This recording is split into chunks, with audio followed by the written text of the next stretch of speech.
go to visit Bohemia. On the like occasion whereon my services are now on foot, you shall see, as I have said, great difference betwixt our Bohemia and your Sicilia. I think Cecilia needs to pay the spring summer Bohemia the visitation when she justly owes it.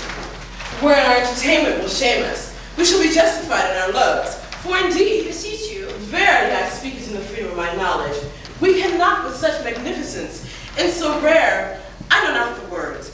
We shall give you sleepy drinks, so that your senses, unintelligent of our insufficiency, may, though they may not praise us, as little accuse us. Cecilia cannot show herself overkind to Bohemia. They were trained together in their childhoods, and there rooted betwixt them such an affection which cannot truly be branching out. Since their more mature dignities and royal necessities have made the separation of their society, their encounters, though not personal, have been royally interchanged with gifts, letters, loving embassies, that they seem to be together though absent. Shook hands as over a bat, and embraced as it were from the ends of opposed winds. The Hammonds continue their loves. I think it neither malice nor matter in the world to offer it. You have an unspeakable comfort of your young Prince Familius. It is a gentleman of the greatest promise that ever came into my note. I very well agree with you in the hope of him. It is a gallant child, one that, indeed, physics the subject, makes old hearts fresh. They that went on crutches ere he was born desire yet their life to see him a man. Would they all be content to die? Yes, if there were no other reason why they should desire to live. If the king had no son, they desired to go on crutches till he had one.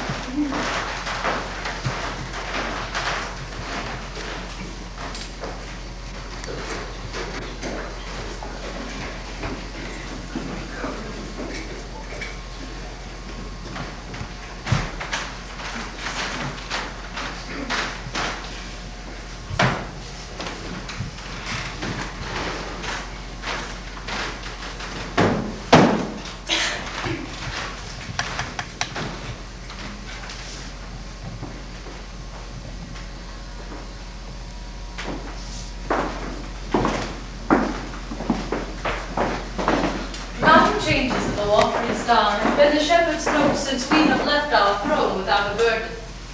Time is long again should be filled up, my brother, with our thanks, yet we should for perpetuity go hence in debt.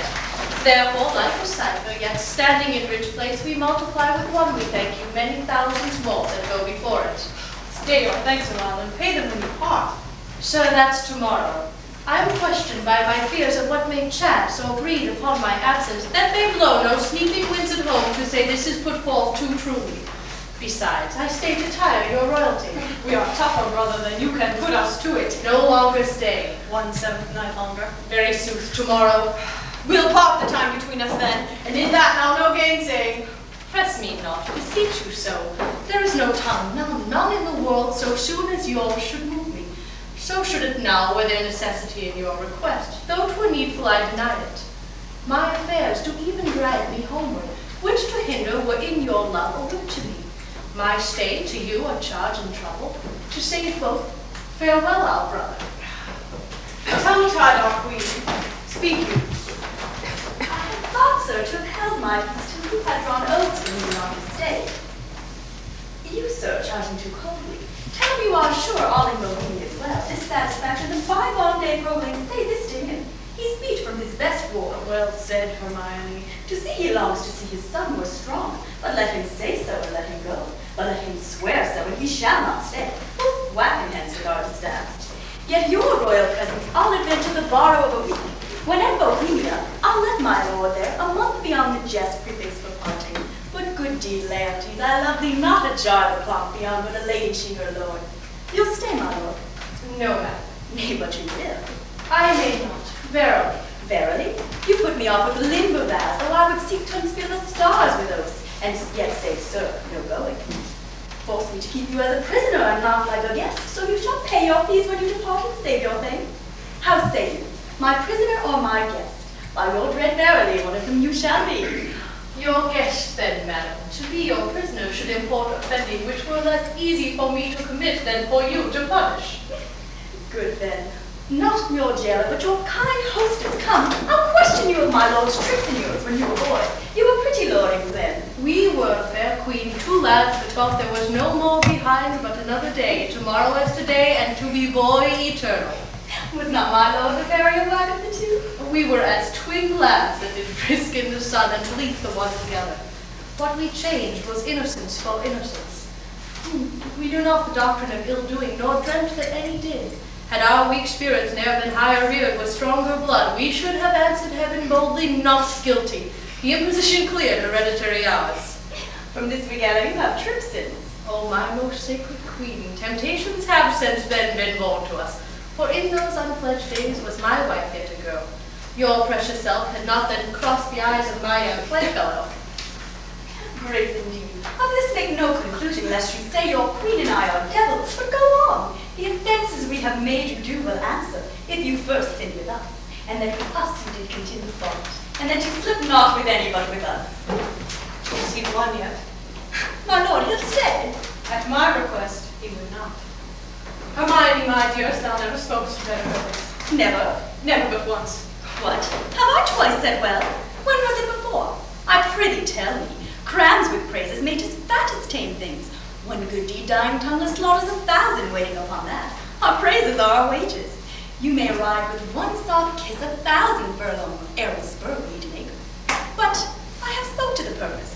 My last good deed was to entreat to stay. What was mine first? It has an elder sister, or would her name were Grace. But I have spoke to the purpose twice. What was it before? Prithee, I long. Why, that was when 3 crab months had soured themselves to death, ere I could make thee open thy white hand, and clap myself thy love. Then didst thou utter, I am yours forever. 'Tis Grace indeed. I have spoke to the purpose twice, the once forever her royal husband, the other for some while a friend. Too hard, too hard. This liberty may a free face derive from haughtiness, from bounty, fertile bosom, and well become the aged. It may, I grant. But to be fattling palms and pinching fingers as they are, and making practice smiles as if looking flowers, and then to sigh as 'twere mort, oh the dear, oh that is entertainment my bosom likes not, nor my brows. How now, Melinius? Aye, my good lord. Why, Fess, why that's my barcock. What has smutched thy nose? They say it's a copy of mine. Come, Captain, we must be neat. Not neat, Captain, but cleanly. And yet the steer, the heifer, and the calf are all called neat. How now, then, wanton calf, still virgiling upon his palm? Art thou my calf? Yes, if you will, my lord. Thou once a rough passion, the shoots that I have to be fool like thee. Yet they say we are almost as like as eggs. Women say so, that will say anything. But were they as false as dyed blacks, as wind as waters, false as one that pushes upon dice that fixes no more twixt his and mine? Yet were it true to say this boy would like me. Come, Sir Page, look on me with your welkin eye, sweet villain, most dearest, my God. Can I damn? May it be affection, thy intention stabs the center. Thou dost make possible things not so held, communicast with dreams. How can this be? With what's unreal thou coactive art and fellowest nothing. Nay, 'tis very credit thou mayst conjoin with something, and thou dost. And I find that, and that beyond commission, and that to the infection of my brains and the hardening of my brows. What means Cecilia? Something seems unsettled. How now? What cheer? How is it with you, best brother? Sir, you look as if you held a brow of much distraction. Are you moved, my lord? No. In good earnest. How sometimes nature will betray its folly, its pastime, and make itself a pastime to harder bosoms. Looking on the lines of my boy's face, methoughts I did recoil 23 years, and saw myself in my green velvet coat, my dagger muzzled, lest it should so prove as ornaments oft do. Too dangerous. How like me thought I then was to this squash, this colonel, this gentleman. Mine honest friend, will you take eggs for money? No, my lord, I'll fight. Why, happy be man's dole. Do you seem to be as fond of your young prince as we do seem to be of ours? Sir, if at home he's all my exercise, my mirth, my matter, now my sworn friend, now my enemy, My parasite soldier statesman all. He makes July's day as short as December, and with his very childish cures of me thoughts that would thick my blood. So stands this squire officed with me. We two will walk, and leave you two to your graver steps. Hermione, how thou lovest us, show in our brother's welcome. Let what is dear in Sicily be cheap. Next to thyself and my young rover, his apparent to my heart. If you would seek us, we are yours in the garden. Shall attend you there. To your own beds dispose you. You'll be found you beneath the sky. I am angry now with your sea, I'm not. Go to, how she holds up the neb! Thou fill to him, and her arms with the boldness of a wife to her allowing husband. Gone already? You speak knee-deep, and all the head and ears are forked one. Go, playboy, play, thy mother plays, and I play too, but so disgraced a part, whose issue will hiss me to my grave. Contempt and clamor will be my knell.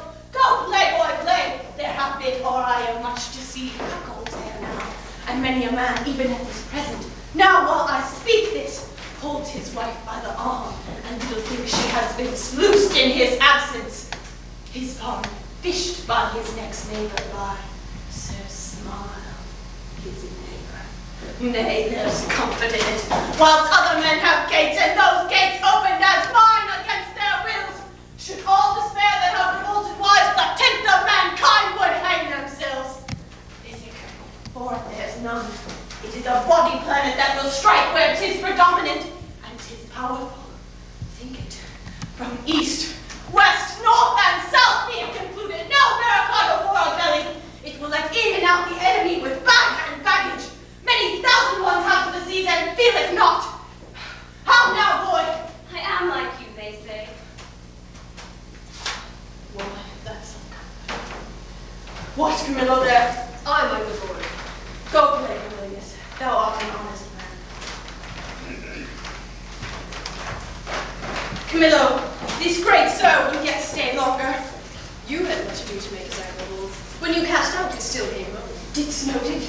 He would not stay at your positions. Made his business more material. Didst perceive it? They're here already, whispering, rounding, Cecilia is a so forth. 'Tis far gone when I shall gust it last. How came it, Camillo, that this great sir did stay? At the good queen's entreaty. At the queen's be it, good should be pertinent. But so it is not.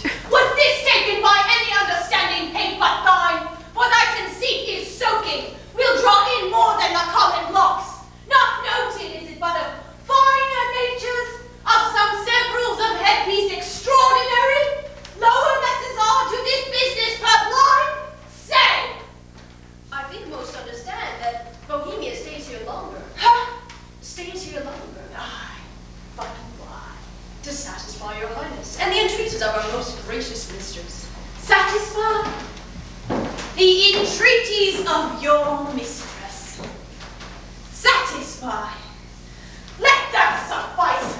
I have trusted thee, Camillo, with all the nearest things to my heart, including my chamber councils, wherein, priest-like, thou hast cleansed my bosom. I from thee departed thy penitent reform. But we have been deceived in thy integrity, deceived in that which seems so. Be it forbid, my lord, to bite upon it.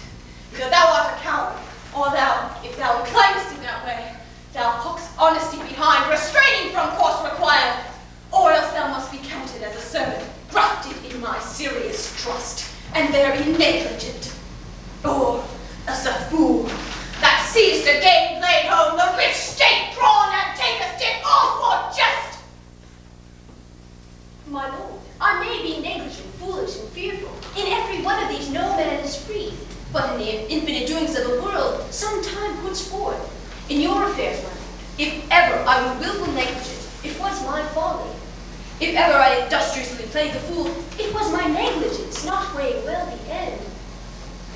If ever fearful to do a thing, where I the issue doubted, whereon the execution did cry out against the non-performance, 'twas a fear which often vexed the wisest. These, my lord, are such allowed infirmities which honesty is never free of. But be plainer with me. Let me know my trespass by its own visage. If I then deny it, 'tis none of mine. I do not see you, Camilla. But that's past out. You have, or your eyeglasses thicker than a cuckold's horn, or heard, or to a vision so apparent room it cannot be mute, or thought. For cognition resides not in that man that does not think my wife is slippery. If thou wilt confess, or else be impudently negative, to have nor eyes, nor ears, nor thought, then say my wife's a hobby horse, deserves a name as rank as any black wench that puts to it before her troth life. Say it, and justify it. I would not be a stand-by to hear my sovereign mistress clouded so without my present vengeance taken.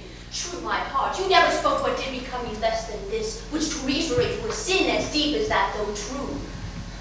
Is whispering nothing, is leaning cheek to cheek, is meeting noses, kissing with inside lip, stopping at the career of laughter with a sigh, a note infallible of breaking honesty, horsing foot on foot, sulking in corners, wishing clocks more swift, hours, minutes, noon, midnight, and all I find but the pit and web but there's only that would unseen be wicked. Is this nothing? Why then the world and all that's in it is nothing. The covering sky is nothing. Bohemia nothing, nor nothing shall these nothing be if this be nothing. Good my lord, be cured of this diseased opinion at the time, for 'tis most dangerous. Say me, 'tis true. No, my lord. It is! You lie, I say thou liest, Camillo, and pronounce thee a gross lout, a mindless slave, or else a hovering temporizer that canst with thine eyes at once see good and evil inclining to them both. Were my wife's liver as infected as her life, she would not live to see the running of one glass. Who does infect her? Why, he that wears her like his own, hanging about his neck, Bohemia, who if I had servants true about me, that bear eyes alike to see their own particular prophets as my prophets, their own particular griefs, they would do that should undo more doing. I, and thou his cupbearer, whom I from meaner form have fetched and reared to worship, who may see this plainly as heaven sees earth and earth sees heaven. How I am wrong. But might it be spicier to give mine enemy a lasting wink, which drop to newer court? My lord, I could do this, and that with no rash potion, but with a lingering dram, that should not work maliciously like poison. But I cannot believe this crack to be my dread mistress so certainly being honorable. I have loved thee. That's thy question, and go rot! Dost thou think I am so muddy, so unsettled to appoint myself in this vexation? To sully the purity and whiteness of my sheets, which to preserve is sleep, which being spotted is goads, nettles, tails of wasps, to give scandal to the blood of the prince who I do think is mine as love as mine, without right moving to it. Would I do this? Could man so wretch? I believe you, sir. I must. And will fetch off Bohemia for it. Provided that when he is gone, you will take again your queen as yours at first, even for your son's sake, and thereby foresealing the injury of tongues and ports and kingdoms known and allied to yours. Thou dost advise me even as mine own course I have set down. I'll give no blemish to her honor, none. Doleman, and with a countenance that friendship wears at peace, keep with Bohemia, and with your queen. I am his cupbearer.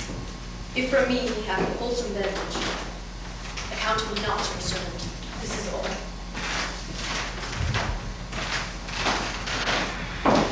Thou do it thou hast one half my heart.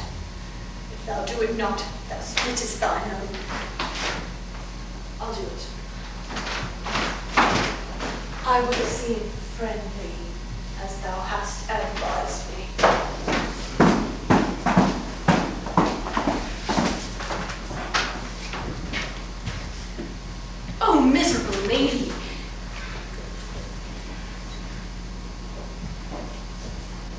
case stand I in? I must be the poison of good Polixenes, and my grounds to do it are obedience to a master who in rebellion with himself would have all that are his so too. To do this deed, promotion follows. If I could find example of thousands that had struck anointed kings and flourished thereafter, I'd not do it. But since nor brass, nor stone, nor parchment bears not one, that villainy itself will swear it, I must forsake the court. To do it or no is certain to be a breakneck. Happy star reign now. Here comes Bohemia. This is strange. Methinks my favor in the court begins to walk. Not speak. Good day, Camilla. Hail, most lord, sir. What is the news in the court? Not rare, my lord. The king had on him such a countenance as he had lost some province, and a region loved as he loved himself.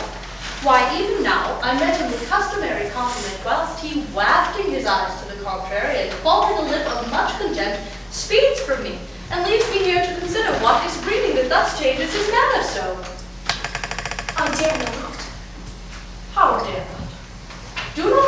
Do you know and dare not? Be intelligent to me, 'tis thereabouts, for to yourself what you do know you must, and may not say you dare not. Camilla, thy changed complexions are to me a mirror in which I see mine own change too, for I must be a party to this alteration, finding myself thus altered with it. There is a sickness which puts some of us into distemper, and it is caught of you that yet are well. How caught of me? Make me not sighted like the basilisk, for I have looked on thousands that have sped the better for my regard, and killed none so. Camilla, as thou art certainly a gentleman, thereunto clerk-like experience which no less adorns our gentry than our parents' noble names, in whose success we ourselves are gentle. I beseech you, if you know aught that doth behoove my knowledge thereunto to be informed, imprison it not in ignorant concealment. I may not answer. Sickness caught of me, and yet I well. I must be answered. Dost thou hear me, Camillo? I conjure thee, by all the parts of man that honor doth acknowledge, that thou make manifest to me what incidency thou dost guess of harm is creeping towards me, how far off, how near, how best to be prevented, if to be, if not, how best to bear it. Sir, I will tell thee, since I am charged in honor, and by him who I am vulnerable. Therefore, mark my counsel, which must be even as swiftly followed as I mean to utter to both yourself and me cry lost, and so good night. Onward, Camilla. I'm appointed to murder you. By whom, Camillo? By the king. For what? He thinks, nay, with all confidence he swears, as he had seen it or been an instrument to vice you to it, that you have touched his queen forbiddenly. Why then my best blood turn to an infected jelly, and let my name be yoked with his that did betray the best. Turn then my precious reputation to a savor that will strike the dullest nostril where I approach, and let my approach be hated, shunned to worse than the worst infection that e'er was heard or read. Swear it is thought over by each particular star in the sky, and by all their influences. You may as well forbid the sea for to obey the moon, as or by oath remove or counsel shake the fabric of his folly, whose foundation is piled upon his faith, and will continue in the standing of his body. How should this grow? I know not, but I am sure 'tis safer to avoid what's grown and question how it is born. If therefore you dare trust my honesty that lies enclosed in this trunk, which you shall bear along and pawn it away tonight, your followers I will whisper to the business, and by twos and threes, at separate posturing, clear them o'er the city. As for myself, I'll put my fortunes to your service, which are here by this discovery lost. Be not uncertain, for by the honor of my parents I have uttered truth, which if you seek to prove, I dare not stand by, nor shall you be safer than one condemned by the king's own mouth, and thereon his execution sworn.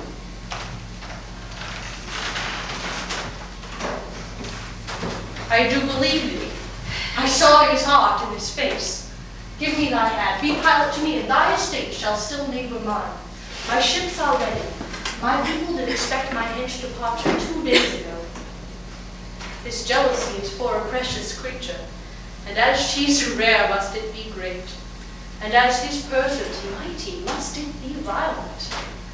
And as he doth conceive himself dishonored by one that e'er professed to him, why then must his revenges be the more bitter for it. Fear I'll say to you, good expedition, be my friend, and comfort the gracious queen, part of his theme, but nothing of his ill-taken suspicion. Camillo, I'll respect thee as a father if thou bearest my life off. Hence, let us avoid. It is in my power to command the keys of all the postumes. Please, your highness, take the urgent tower. Come, sir, away.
Praise her, but for this her without thought form, which on my faith deserves high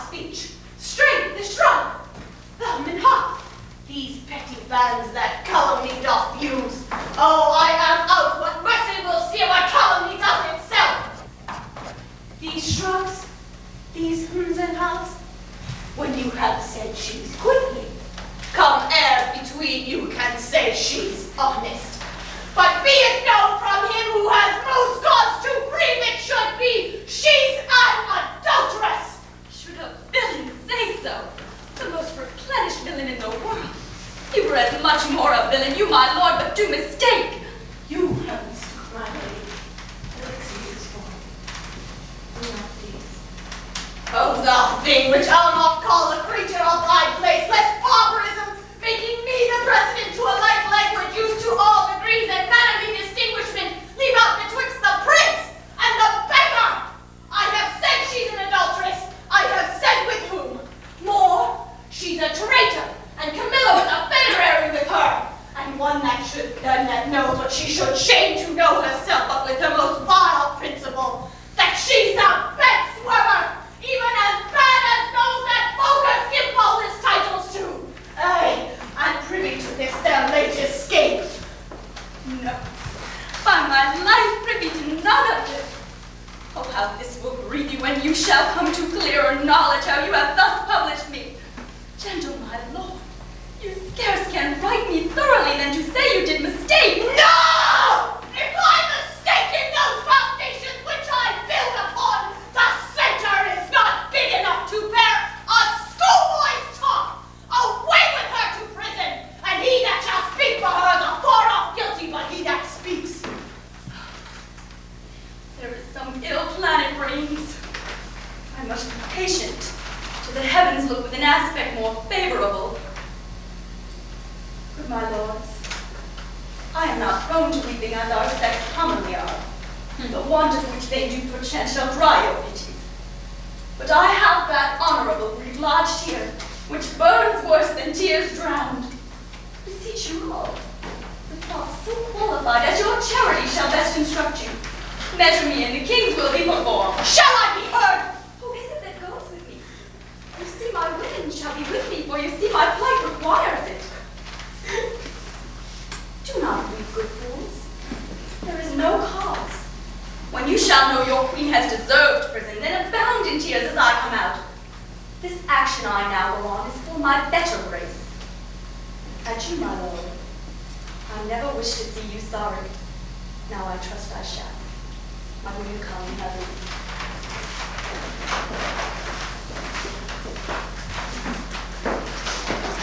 Go! To our bidding, hence! Please, your highness, call the queen again. Be certain what you do, sir, lest your justice prove violence, in which 3 great ones suffer, yourself, your queen, your son. Therefore, my lord, I tear my life lay down, and would do it, sir, please you to accept it, that the queen is spotless in the eyes of heaven, and to you. I mean, in this which you accuse her.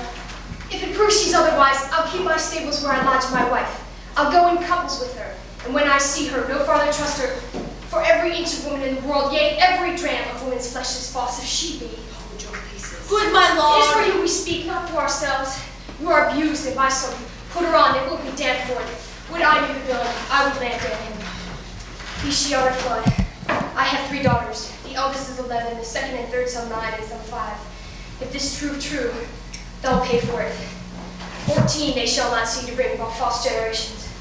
By mine honor, I'll gild them all. They are co-heirs. I'd rather bid myself than not see them produce fair issue. Cease. No more. You smell this business with a sense as cold as a dead man's nose. But I do see it, and feel it as you feel doing thus, and see with all the instruments that feel. And we need no grave to bury honesty. There is not a grain of it to face to sweeten over the whole dungy earth. What? Lack I credit? I'd rather you did lack than I, my lord, upon this ground, and more to would content me how for honor true than your suspicion. Be blamed for it how you might. Why, what need we commune with you of this? But rather follow our forceful instigation. Our prerogative calls not your counsels, but our natural goodness imparts this. Which if you, or stupefied, or seeming so in skill, cannot or will not relish a truth like us, inform yourselves we need no more of your advice. The matter, the loss, the gain, the ordering on it is all properly ours. And I only wish, my liege, you had in your silent judgment tried it without more own butcher. How could they? Either thou art most ignorant by age, or thou wert born a fool. Camillo's flight added to their familiarity, which was as gross as ever touched conjecture. Like sight, not for approbation. All other circumstances make up the deed, doth push on this proceeding. Yet, for greater confirmation, for in an act of this importance, for those peoples to the while, I have dispatched in post to sacred temples, to Apollo's temple, Cleomenes and Dion, whom you know of stuffed sufficiency. There from the oracle they will bring all, whose spiritual counsel hand shall stop or spur me. Have I done well? Well done, my lord. Though I am satisfied and need no more than what I know, so shall the oracle give rest to the minds of others, such as he whose ignorant credulity will not come up to the truth. So have we thought it good from our free person that she should be confined, lest the treachery of the two fled hence be left for her to perform. Come, follow us, for we are to speak in public, for this business will raise us all. To laughter as I take it, if the good truth were known.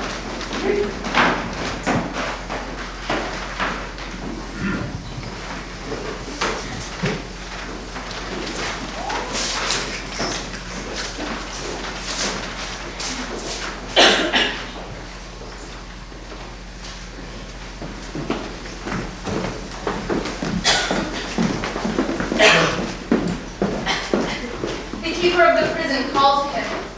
Let him have knowledge who I am.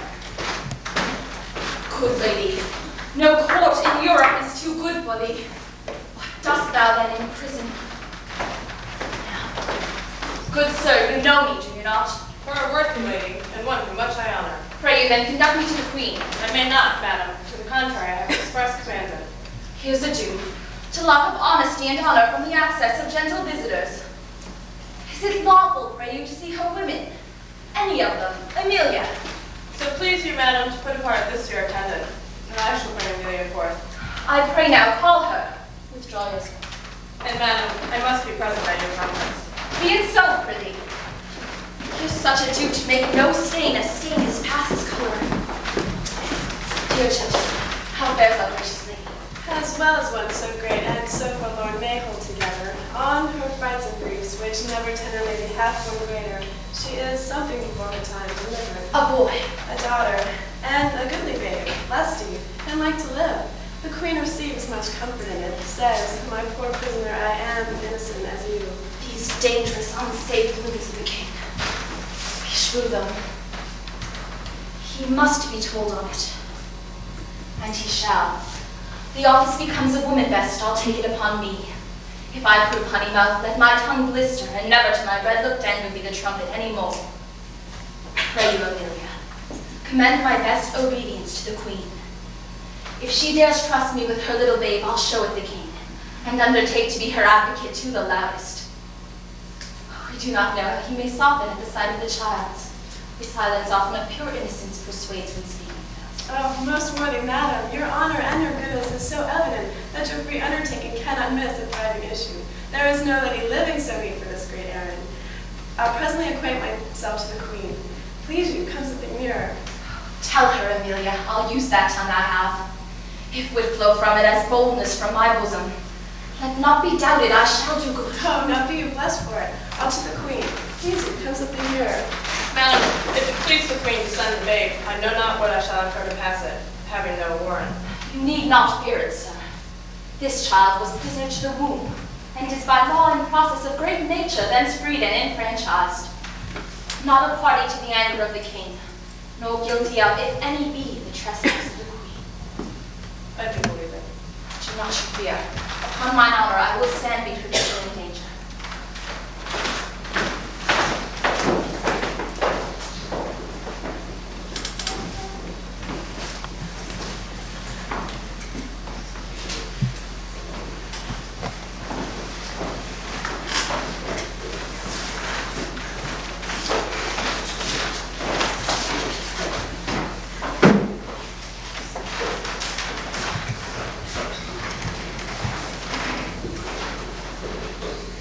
Nor night nor day no rest, It is but weakness to bear the matter thus.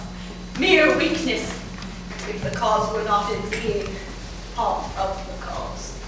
She, the adulteress, for the harlot king, is quite beyond mine arm, out of the blank and level of my brain plot-proof. But she I can put to me. Say that she were gone, given to the fire, a moiety of rest might come to me then. Who's there? My lord, How is the boy? He took good rest tonight. It is hoped the sickness is discharged. to see his daughters conceiving the dishonor of his mother, these straight declined fruit. Took it deeply, fastened and fixed the shame on it himself, and downright languished. Fie, no thought of him. The very thought of my revenge is that way recoil upon me, and in himself too mighty. His party is his alliance. Let him be until time may serve. Camillo and Polixenes laugh at me. Make their customs at my sorrow. They should be glad if I could reach them, nor shall she under my power. You must not enter. Nay, rather, my good lord, please second to me. Fear you his tyrannous passion more or less than the queen's life? A gracious innocent soul more free than he is jealous. That's enough. Madam, he hath not slept tonight, commanding none should come to him. Not so hot, good sir. I come to bring him sleep. 'Tis such as you that creep like shadows by him, and do sigh at each his needless heavings, such as you nourish the cause of his awaking. I do come with words medicinal as true, honest as either, to purge him of that humor that presses him from sleep. What noise there? Ho! No noise, my lord, but needful conference about some gossips for your highness. How? Away with this audacious lady. Antigonus, I charge thee that she should not come about me. I knew she would. I told her so, my lord, that on your displeasure, peril, and on mine, she should not visit you. What? Canst not rule her? From all dishonesty he can. In this, unless he take the course that you have done, commit me for committing honor. Trusted, he shall not rule me. Fie you now, you hear, when she will take the reins, I let her run, but she will not stumble. My lord, I come, and I beseech you hear me, who professes myself your loyal servant, your physician, your most obedient counselor, but that dares less appear so in comforting your evils than such as most seem yours. I say, I come from your good queen. Good queen! Good queen, my lord, good queen. I say good queen, and would by combat make her good. So were I a man the worst about you. Force her hence. Let him that makes the trifles of his eyes first hand me. On mine own accord I'll off, but first I'll do my errand. The good queen, for she is good, hath brought you forth a daughter. Here 'tis, commends it for your blessing. Out of mankind, creature most intelligent and born! Not so. I am as ignorant in that as you in so entitling me, and no less honest than you are mad, which is enough I'll warrant as this world goes to pass for honest. Traitors, will you not push her out? Give up the bastard, thy dotard, thou art woman child, unroosted by that dame partlet here. Take up the bastard, I say, take it up, give it to thy crone. Forever unvenerable be thy hands, if thou takest up the princess by that false baseness which he has put upon it. He dreads his wife. So I would you did. Then 'twere past all doubt you'd call your children yours. Enough of traitors! I am none by this good light. Nor I. Nor any but one that's here, and that's himself. For he the sacred honor of himself, his queens, his hopeful sons, his babes betrays to slander, whose sting is sharper than the swords. And will not, for as the case now stands, he cannot be compelled to it. Once remove the root of his opinion, which is rotten, as ever a war stone was sound. Calendar, boundless tongue, who later beat her husband, and now makes me! This brat is none of mine, it is the issue of Polixenes, and together with the dam, commit them to the fire! It is yours. And might I lay the old proverb to your charge, so like you 'tis the worse. Behold, my lords, although the print be little, the whole matter and the copy of the father, eye, nose, lip, the truth his frown his forehead. Nay, the valley, the pretty dimples of his chin and cheek, his smiles, the very mold and frame of hand, nail, finger. And now, good goddess nature, which has made so like to him that got it, if thou hast the ordering of the mind too, amongst all colors no yellow in it, does she suspect as he does her children not her husbands? A gross hag! Unlawful thou art worthy to be hanged, and will not stay her tongue! Hang all the husbands that cannot do that feat, and you'll leave yourself hardly one subject. Once more, force her hence! A most unworthy and unnatural lord can do no more. Have thee burnt! I care not. It is an heretic that makes the fire, not she which burns in it. I'll not call you tyrant, but this most cruel usage of your queen, not able to produce more accusation than your own weak-hinged fancy, something savors of tyranny. You will ignominy you, scandalous to the world. On your allegiance, out of the chamber with her! Were I any tyrant, where were her life? She durst not call me so if she did know me one. Away with her! I pray you do not push me. I'll be gone. Look to your babe, My lord, 'tis yours. Jove send her a better guiding spirit. What needs these hands? You that are thus so tender o'er his follies will never do him good. Not mine. Farewell. We are gone. Thou traitor hast set on thy wife to do this! My child! Away with it! Take it to the fire! Even thou, and none but thou. Within this hour bring me word 'tis done, and my good testimony, or I'll seize thy life, and what else thou callest thine. If thou wilt refuse and encounter my wrath, say so. These the bastard brains with my proper hand shall I dash out. Go and take it to the fire for the sakes of my wife. I did not, sir. And this, my good lord, if you please, can clear me it. I can, my royal liege. He is not guilty of her. You're by us all. Beseech your highness, give us better credit. We have always truly served you, and beseech so to esteem of us. And on our knees we beg, as recompense of our dear services past and to come, that you do change this purpose, which being so horrible, so bloody, must lead on to some fellowship.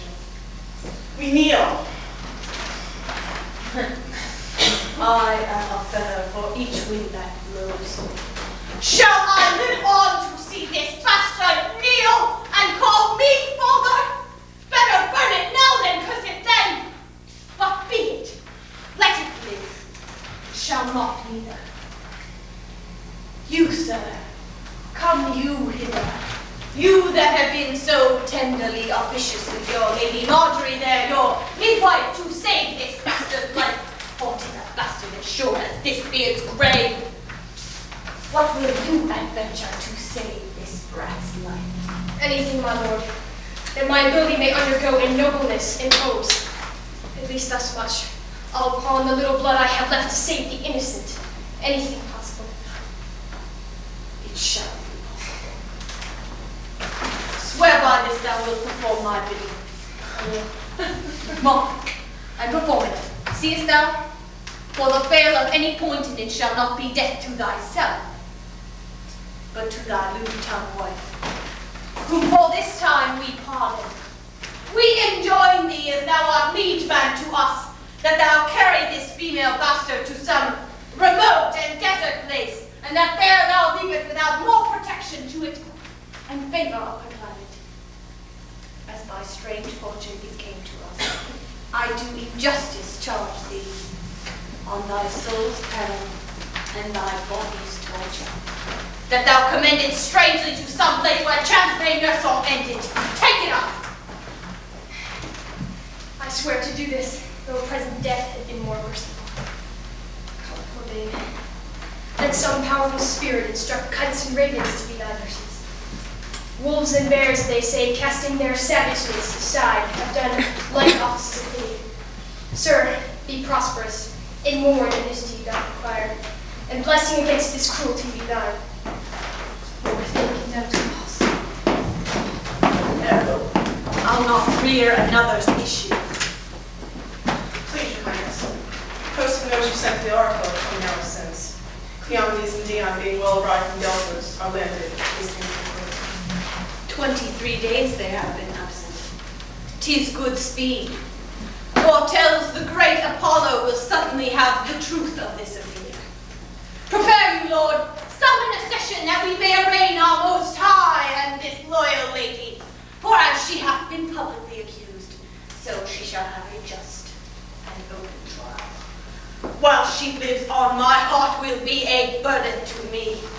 Leave me and think upon my bidding.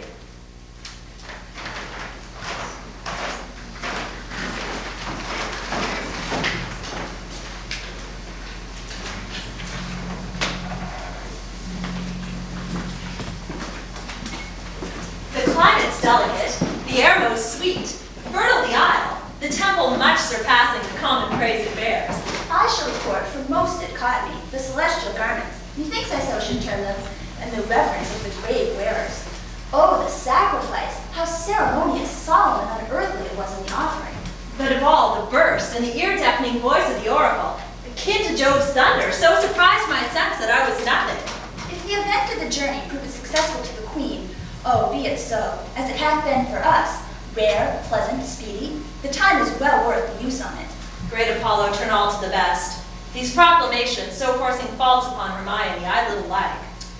The violent carriage of it will clear or end the business. When the oracle, thus by Apollo's great divine sealed up, shall its contents discover, something rare even then shall rush forth to knowledge. Go, fresh horses, and gracious be the issue.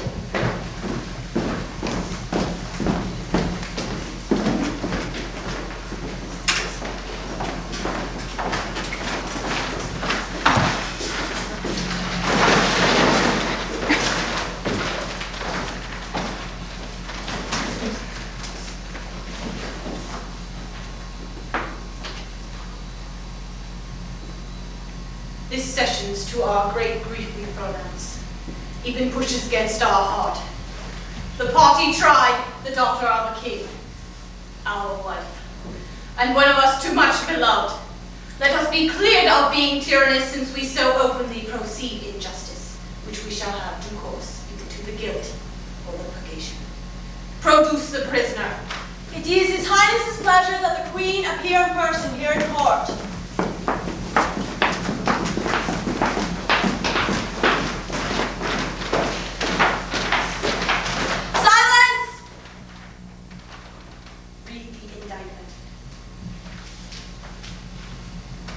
Hermione, Queen to the worthy Leontes, King of Sicilia, thou art here accused and arraigned of high treason in committing adultery with Polixenes, King of Bohemia, and conspiring with Camillo to take away the life of our sovereign lord, the king, thy royal husband.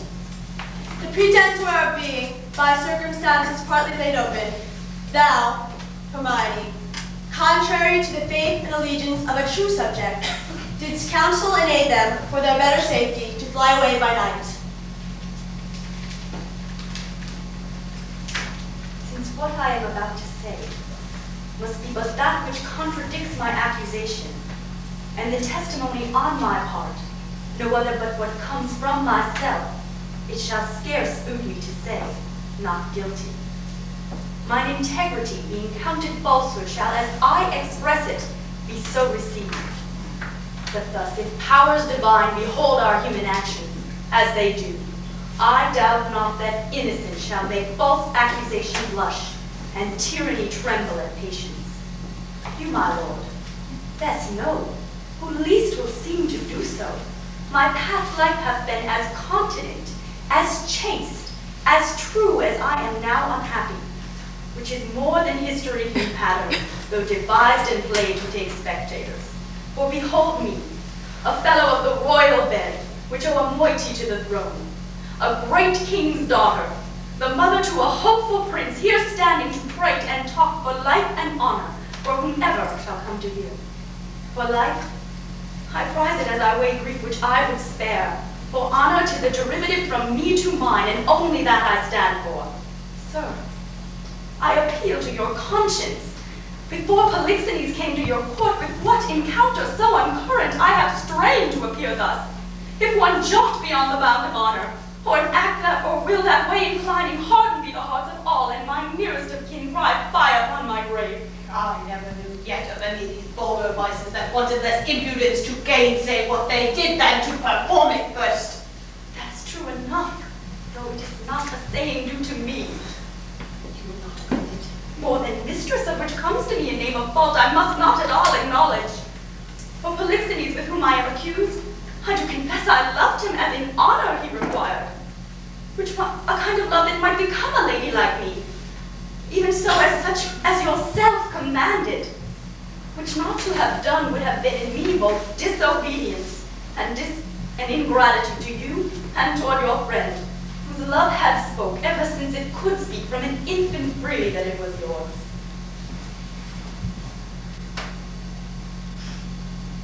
What of Camillo? Sir, all I know of Camillo is that he is an honest man, and why he left your court, the gods themselves wanting no more than I are ignorant. You knew of his departure, as you know what you have undertaken to do in his absence. Sir, you speak a language I understand not. My life stands in the level of your dreams which I lay down. Your actions are my dreams.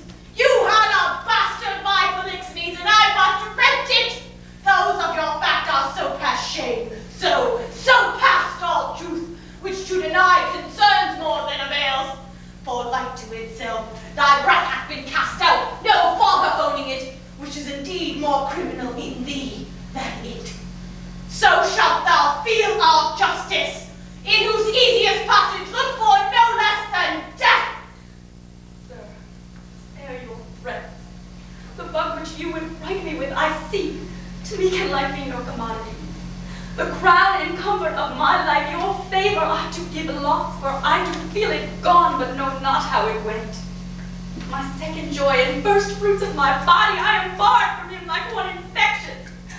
My third joy, starred most unluckily, is from my breast, innocent milk in its most innocent mouth, hauled out to murder.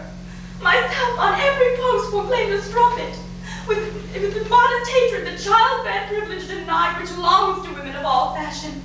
Lastly, hurry here to this place, before I have strength of limit. Tell me what blessings I have here alive that I should fear to die. Therefore proceed.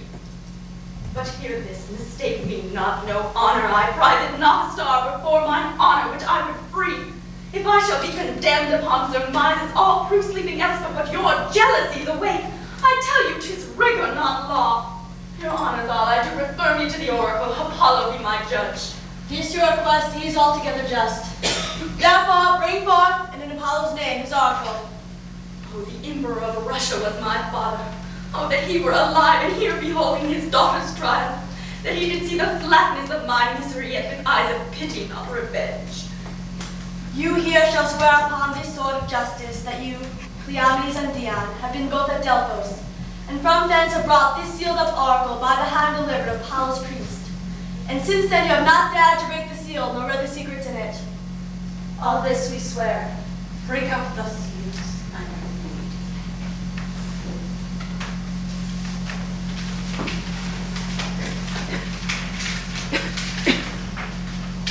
Hermione is chaste, Polixenes blameless, Camillo a true subject, Leontes a jealous tyrant.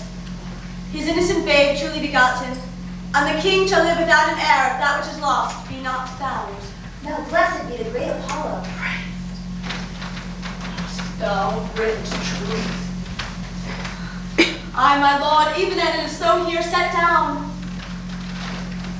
There is no truth at all in the oracle. The session shall proceed. This is mere falsehood. My lord, the king, what is his business? Sir, I shall be here to report it.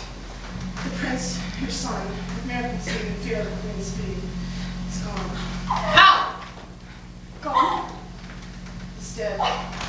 Apollo is angry, and the heavens themselves do strike at my injustice. How now then? The news is mortal to the queen. Look down and see what death is doing. Take her hence. Her heart is but all charge. She will recover. I have too much belief deceived my own suspicion. Beseech you, tenderly apply to her some remedies for life. Apollo, pardon my profaneness against thine oracle. I'll reconcile me to Polixenes, new woo my queen. Recall the good Camilla, who I know a man of truth, of mercy, for being transported by my jealousies to bloody thoughts and to revenge. I did call on the good Camilla to minister the poison to my friend Polixenes, but that he tardied my swift command. Though I with death and with reward did threaten and encourage him not doing, and by doing it, not so. He quit his fortunes here, which you knew were great, and left with no more than his honor. How he glisters through my rust, and how his piety does make my deeds the blacker. Oh God, my legs and my heart cracking and break too. What fit is this, good lady? What study torments tyrant hast for me? What wheels, racks, fires, what flame boiling in leads or oils? What older, newer torture must I receive, whose every word deserves to taste thy most worst? Thy tyranny, together working with thy jealousies, fancies too weak for boys, too green and idle for girls of 9. Oh, think what they have done, and then run mad indeed. Stark mad. For all thy bygone fooleries were but spices of it. That thou betrayedst Polixenes 'twas nothing.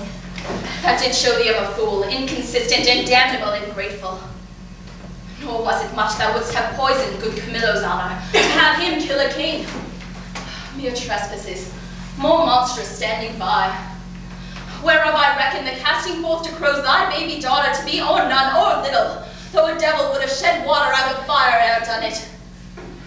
Or is it laid to thee the death of the young prince, whose honorable thoughts high for one so tender clapped the heart that could conceive a gross and foolish sire blemished his gracious dam? This is not, no laid to thy answer, but the last. When I have said, cry, woe, the queen, the queen! Sweet, dearest creature's dead, the heavens forbid! I say she's dead. I swear it. If word nor prevail not, go and see. If you can bring tincture or luster to her eye, her lip, heat outwardly, or breath within, I'll serve you as I would do the gods. Thou tyrant, do not repent these things, for they are heavier than all thy woes can stir. For betake thee to nothing but despair. 1,000 years, 10,000 knees together, naked fasting upon a barren mountain, and still winter in storm perpetual, could not move the gods to look that way thou wert. Go on! Go on! I deserve all tongues to talk their bitterest. Say no more. However the business goes, you'll make fault in the boldness of your speech. I am sorry for it. All faults I make when I shall come to know them, I do repent. Alas, I've showed too much the rashness of a woman. What's gone and what's past hell should be past grief. Do not receive affliction at my petition. Rather, let me be punished that has minded you of what you should forget. Sir, good my liege, sir, royal sir, forgive a foolish woman. The love I bore your queen, lo, fool again. I'll speak of her no more, nor of your children. I'll not remember you of mine own lord, who is lost too. Take your patience to you, and I'll say nothing. Thou didst speak well, when most the truth, which I receive much better than to be pitied of thee. Prithee, bring me to the dead bodies of my queen and son. One grave shall be for both. Upon them shall the causes of their death appear to our shame perpetual. Once a day visit the chapel where they lie. And so long as heaven vows up to bear up this exercise, so long I daily vow to use it. Come and lead me to these sorrows.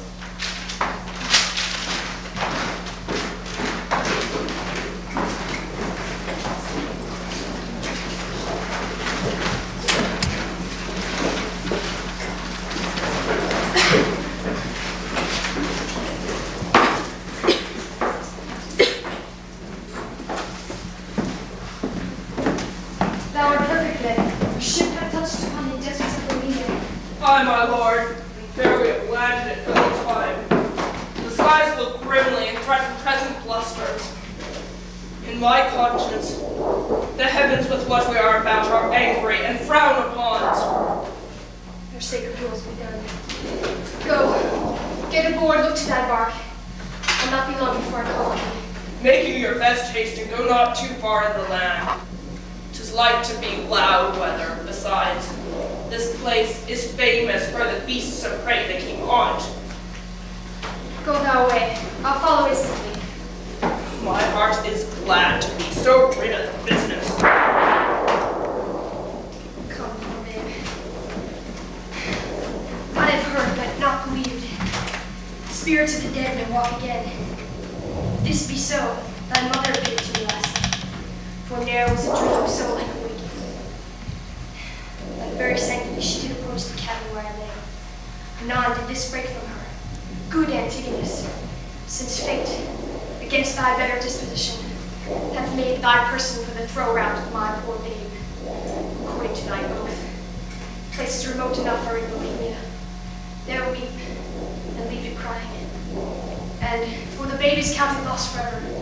Perdita, I prithee call it.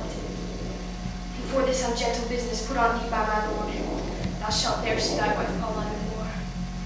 And so, with shrieks, she melted into the air. Much affrighted, I did in time collect myself. I do believe Hermione has suffered death. And Apollo, would this indeed be an issue of King Polixenes, it should here be laid, or life or death, upon the earth of its right father. The storm begins. Poor wretched art for thy mother's fault, thus exposed to loss in what may follow. Weep, I cannot, but my heart bleeds. Most accursed am I to be enjoined to this by oath. Farewell. The day frowns more and more. Thou would like to have a lullaby too. Ne'er have I seen the sky so dim by day. Savage clamor, this is the chase. I am gone forever.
This has been some stair work, some trunk work, some behind door work.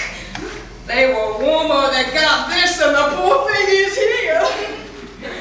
I'll take it up for pity. Get down there until my son come. He'll know it even now. That's so neat. If thou shalt have a thing to talk of him now, I'm dead and rotten. Come hither. What ails thou, man? I have seen two such sights by sea and by land, but I am not to say it is the sea, for now it is the sky, betwixt the firmament, and if you cannot thrust above its point. My boy, how is it? I wish you could but see how it chafes, how it rages, how it takes up the shore. Oh, but that's not to the point. Oh, the most piteous cries of the poor souls, sometimes to see them and not to see them. And now the ship boring the moon with her main mast, and anon swallowed in yeast and froth, as you thrust a cork into a hogshead. Oh, and for the land service, to see how the bear tore out his shoulder bone, how he cried to me for help and said his name was Antigonus, a nobleman. Oh, but to make an end of the ship, to see how the sea flap dragging it. Oh, but first, how the poor souls roared and the sea mocked them. Oh, and how the gentlemen roared and the bear mocked them, both roaring louder than sea. Oh, Name of mercy, when was this, boy? now. I'm not rich since I've seen these sights. The men are not yet cold on the water, nor the bear half dying on the gentleman. He's at it now. I would I had been by to help the old man. I would you had been by the ship's side to have helped her. There your charity would have lacked footing. Heavy matters, heavy matters. Oh, now bless thyself, boy. Thou makest with things dying, I with things newborn. Here's a sight for thee, look thee, a bearing cloth for a squire's child. Look thee, take up, boy, open it. So let's see, it was said I should be made rich by the fairies. This is some change. Open it, what's with thee, boy? You're a made old man. If the sins of your youth are forgiven you, you are well to live. Hold on, go! Oh, this is fairy gold, boy. It will prove so. Up with it. Keep it close. Oh, the next way. Oh, we are lucky, boy, but to be so still requires nothing but secrecy. Oh, come, good boy, the next way home. Oh no, go you the next way with your findings. I'll go see if the bear be gone from the gentleman and how much he hath eaten. They are never cursed but when they are hungry. If there be any left of him, I'll bury it. That's a good deed. If thou mayest discern by that which is left of him what he is, fetch me to the sight of him. Marry, I will, and you shall help me put him in the ground. 'Tis a lucky day, boy, and we'll do good deeds on it.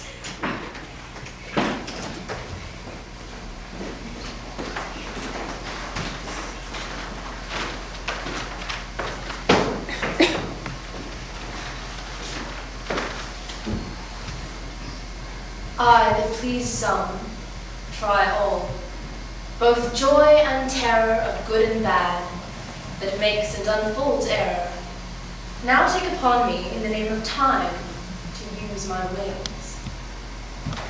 Impute it not a crime to me or my swift passage that I slide o'er 16 years, and leave the growth untried of that wide gap, since it is in my power to overthrow law, and in one self-born hour to plant and o'erwhelm custom. Let me pass. The same I am ere ancient's order was, or what is now received. I witness to the times that brought them in. So shall I do to the freshest things now reigning, and make stale the glistering of this present, as my tale now seems to it. Your patience, this allowing, I turn my glass, and give my scene such growing as you had slept between. Leontes leaving, the vex of his fond jealousies so grieving that he shuts up himself.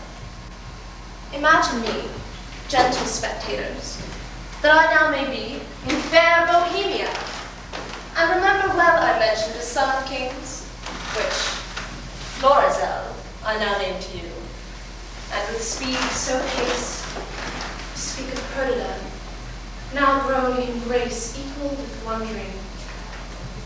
What of her ensues, I list not prophecy, but let time's news be known when 'tis brought forth. A shepherd's daughter, and what to her adheres, which follows after, is the argument of time.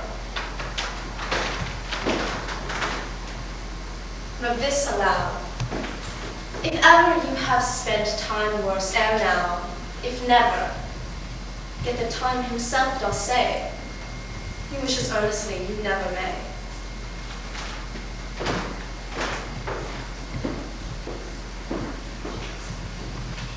I prithee, Camillo, be no more importunate. 'Tis a sickness denying thee anything, a death to grumbleness. Sir, it is 16 years since last saw my country. Though I have for the most part been aired abroad, I desire to lay my bones there. Besides, the penitent king, my master, hath sent for me, to whose feelings I might be somewhat allayed, or intonation, which is another spur to my departure. Camillo, as thou lovest me, wipe not out the rest of thy services by leaving me now. This need I have of thee, thine own goodness hath made. Better never to have had thee than thus to want thee. Thou, having made me businesses which none but thee may manage, must either stay to execute them, or take away with you the very services thou hast done. Which, if I have not enough considered, as too much I may not, to be more thankful to thee shall be my study, my profit therein the heaping friendships. Of that fatal country, Sicilia, prithee speak no more, whose very naming punishes me with the remembrance of that penitent, as thou callest it, and reconciled king, my brother, whose loss of his precious queen and children are even now fresh to be lamented. Say, when hast thou last seen my son, the Prince Florizel? Kings are no less unhappy, their issue being ungracious, than they are losing of having approved their virtues. Sir, it is 3 days since I saw the prince, or his happier affairs may be, are to me unknown. Though I have missingly noted, he's of late much retired from the court, and is less frequent to his princely exercises than he formerly had appeared. This I have considered, Camillo, and with some care. For, you see, I have eyes under my service that look upon his removedness, from whom I have this intelligence, that he is seldom from the cottage of a most homely shepherd, who, from the very nothing, and much beyond the imagination of his neighbors, has grown to an unspeakable estate. I have heard, sir, of such a man, who hath a daughter of most rare note. The report of her extends more than can be thought to begin from such a cottage. This likewise is part of my intelligence, but I fear the animal plucks our son thither. Thou shalt accompany me to this place, where we, not appearing what we are, shall have some question with the shepherd, from whose simplicity I think it not uneasy to get the cause of my son's resolved thing. Come, be my present partner in this place, and lay aside all thoughts of Sicilia.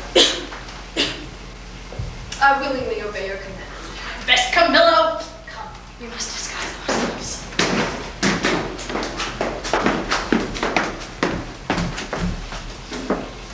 When daffodils begin to feel high and oxy o'er the dale, why then comes the sweet of the year for the red blood rains in a winter's tale. But one cheek bleaching on the head, with high, oh how they sing, doth set my tongue into the head. For a quart of ale, the dish for king. The Lord continually a chance with high, a brush in the day, are food enough for me and my aunts, while we lie tumbling in the hay.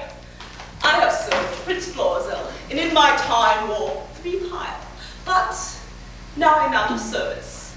Shall I go mourn for that, my dear, the pale moon shines by night, and when I wander here and there, I the most go right. If tinkers may have leave to live, and bear the sowskin budget, then my account I well may give, and in the stocks about it. My traffic is sheets. When the kite fills, look to lessen linen.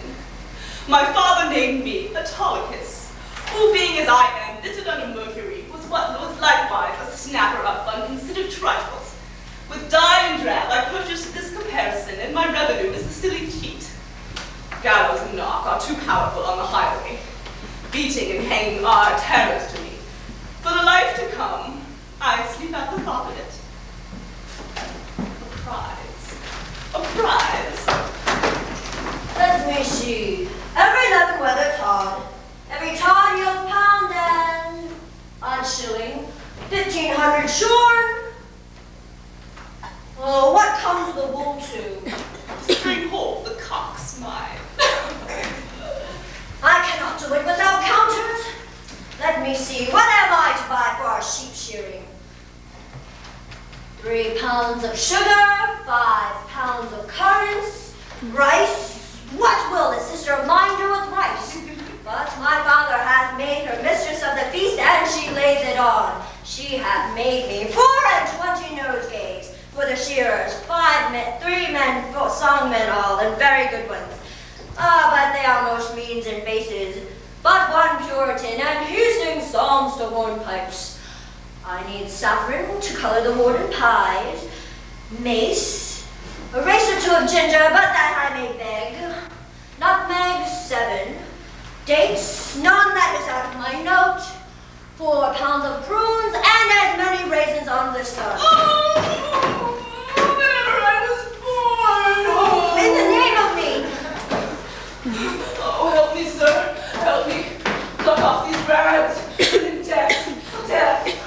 Alack, poor man, thou hast neither more rags to lay on thee than have these on. Oh, the loathsomeness offends me more than the stripes I have received, which are mighty ones in millions. Oh, alas, poor soul, 1,000,000 beatings may come to a great matter. I am robbed, sir, and beaten. My money and apparel ta'en from me, these detestable things put upon me. By a horseman or a footman? By a footman, sweet sir, a footman. Well, indeed he should be a footman, by the garments he has left with thee. This be a horseman's coat, it hath seen very hot service. Lend me thy hand. Come, let me help thee, lend me thy hand. Oh, good sir, tenderly, oh! Alas, poor man. Softly, good sir, softly, I fear my shoulder blade is out. How now? Can't stand? Softly, good sir, softly. You have done me a charitable office. Oh, thou slack money. I have a little money for thee. No, good sir, no. Prithee, offer me no money. I have not far from here a kinsman on to which I was going. I shall have money there or anything I want. Therefore, offer me no money. It kills my heart. What manner of fellow was he that robbed you? A fellow, sir. A fellow that I had known to go about with troll names. I knew him once a servant of a prince, and I cannot tell, good sir, for which of his virtues it was, but he was certainly whipped out of the court. His vices, you would say. There is no virtue without the court. They cherish it to keep it there, and yet it will no more but abide. Vices, good sir, vices. I know this man well. He hath been since an egg-bearer, then a process server, then a bailiff. Then he accomplished a motion with a prodigal son and married a tinker's wife, and after flying over many knavish professions, he settled only in road. Some call him a Tompkins. Well, out upon my life, out upon him prig. Why, he haunts waste. There is bear baiting. Aye, sir, he. He's the one that put thee to this apparel. There is no more cowardly rogue in all of Bohemia. If you had but looked big and spit at him, he would have run. I must confess to you, sir, I am soft of heart that way, and that he knew I warrant him. How dost thou now? Oh, much better, good sir. Sweet face, sir, I can stand now and walk. I will even take my leave of you and pace softly towards my kinsman's. Shall I bring thee on the way? No, good face, sir, no, sweet sir. Oh, fare thee well. I must go and buy spices for our sheep shearing. Prosper you, good sir. Your purse is not hot enough to purchase your spice. I'll be with you at your sheep shearing too. If I make not this cheat bring out another, and the shearers prove sheep, let me be unrolled, and my name put in the book of virtue. Jog on the footpathway, and merrily head to the stile. A merry heart goes all the way, a sad time's in a mile.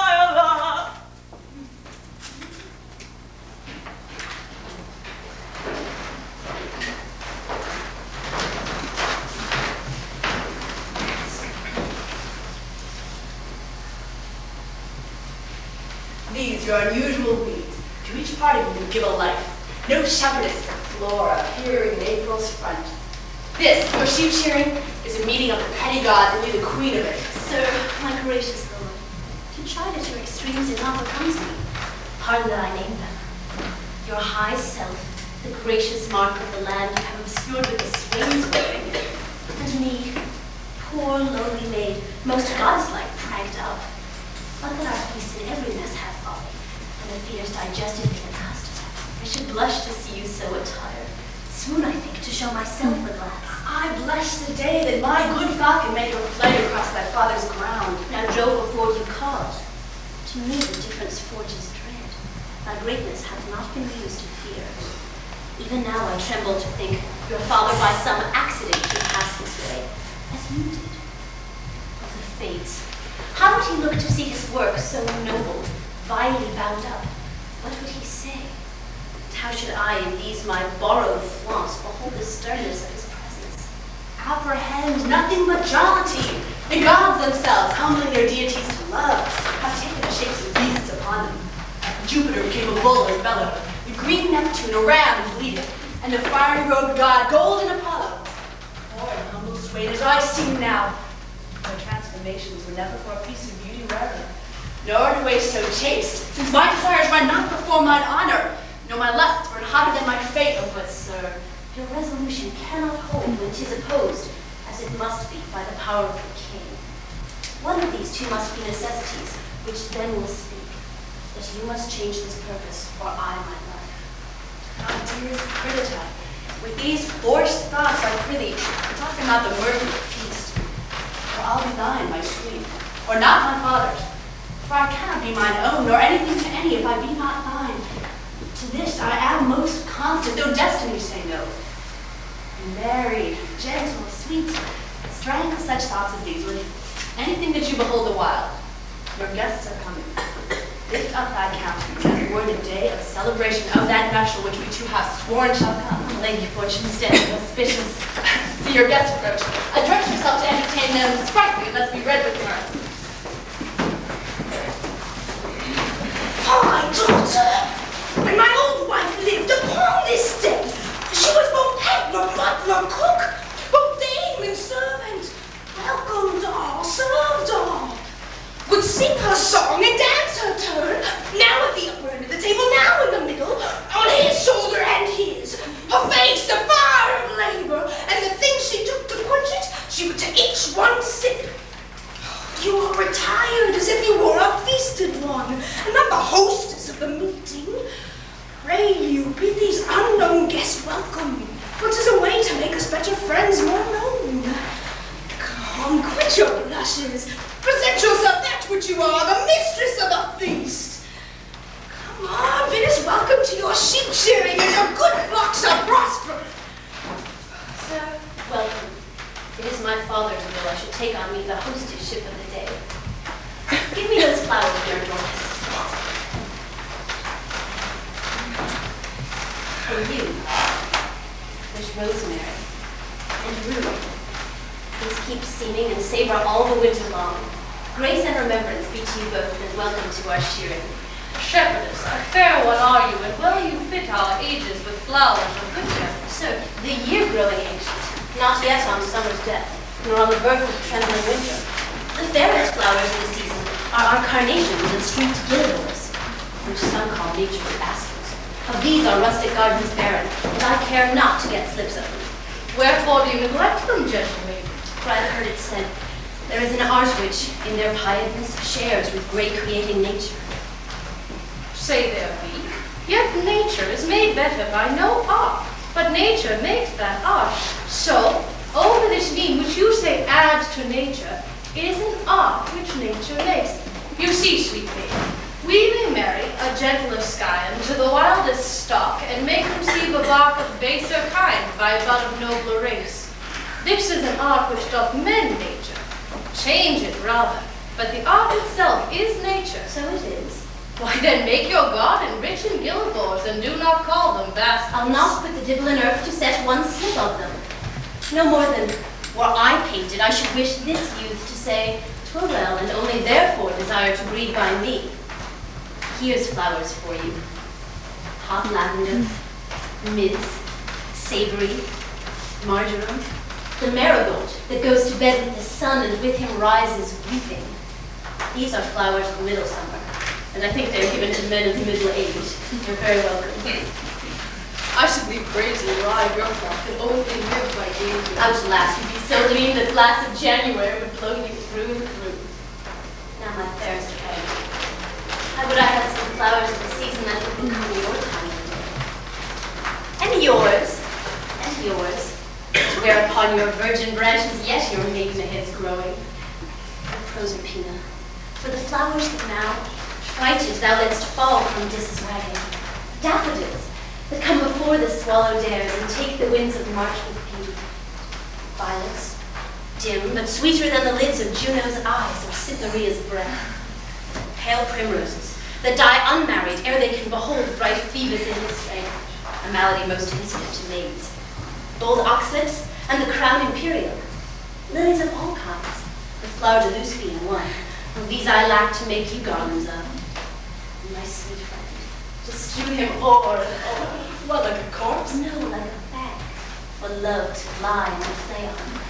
Or if not to be buried, but quick and in mine arms. You do, still better what is done. When you speak sweet, I'd have you do it ever. When you sing, I'd have you buy and sell so give alms.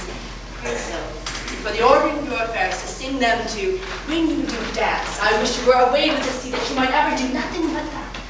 No, still so, and oh, no other function. Each you are doing, so singular, each particular crowns what you are doing, that all your acts are queen. Oh, Dorothy, your praises are too large.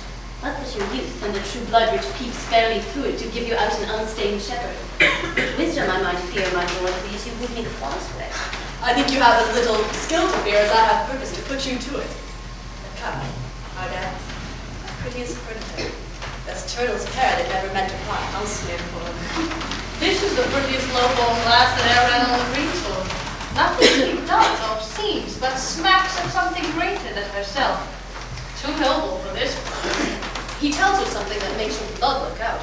Good sooth, she's the queen of curds and cream. Come on, strike up. Martha must be your mistress. Married garlic to men her kissing with. Now, in good time. No words, we stand upon our manners. Come, strike up.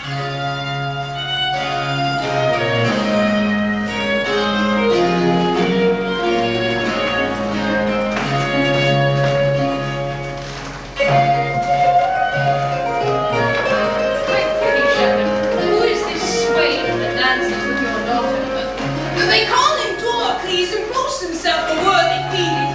But I have it on his own report, and I believe it. He looks like sooth. He says he loves my daughter, and I think so too. But never gaze the moon upon the water as he'll stand and read as 'twere my daughter's eyes. And to be plain, I think there's not half a kiss to choose who loves another best. She does the speaking. So she does anything, though I reported it should be silent. If young Dorcles do light upon her, she shall bring him that which he dreams not of.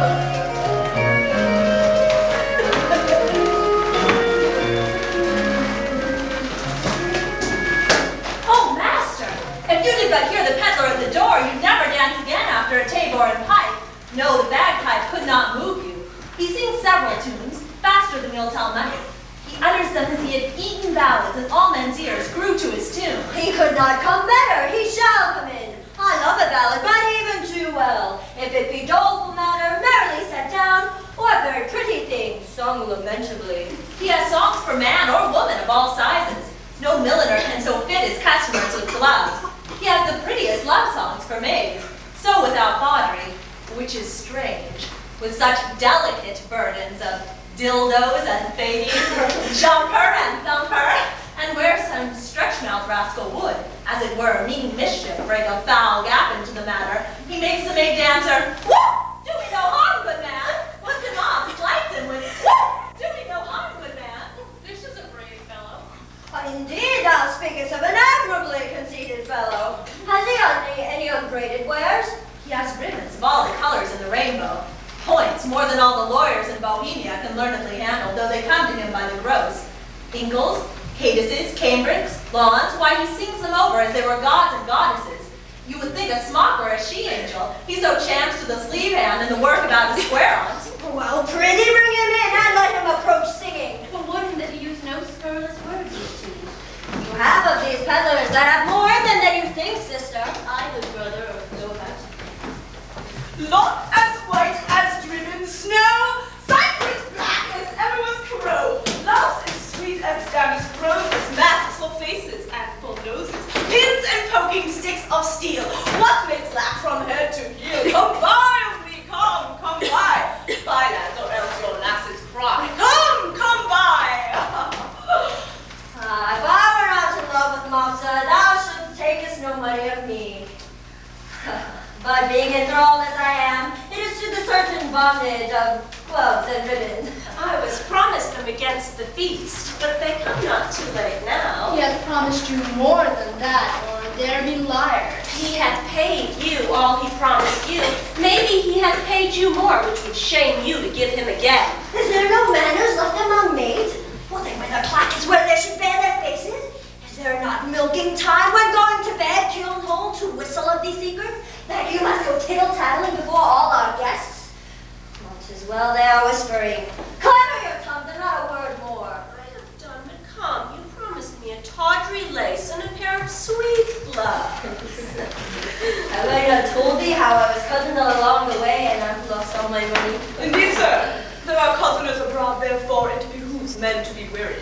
Fear not, thou man, thou shalt lose nothing here. I hope not, sir, for I have about me many parcels of charge. What hast there? Ballads? Pray now, buy some. I love a ballad in print, alike for them we're sure they're true. Here's one to a very doleful tune of how a usurer's wife was brought to bed of 20 money bags and a burden, and how she longed to eat adders' heads and toads' carbonado. Is it true, think you? Very true, and but a month old. Bless me for marrying a usurer. Here's the midwife's name to it, one Miss Tailporter, and 5 or 6 other honest wives that were present. Why would I carry lies abroad? Pray now, buy it.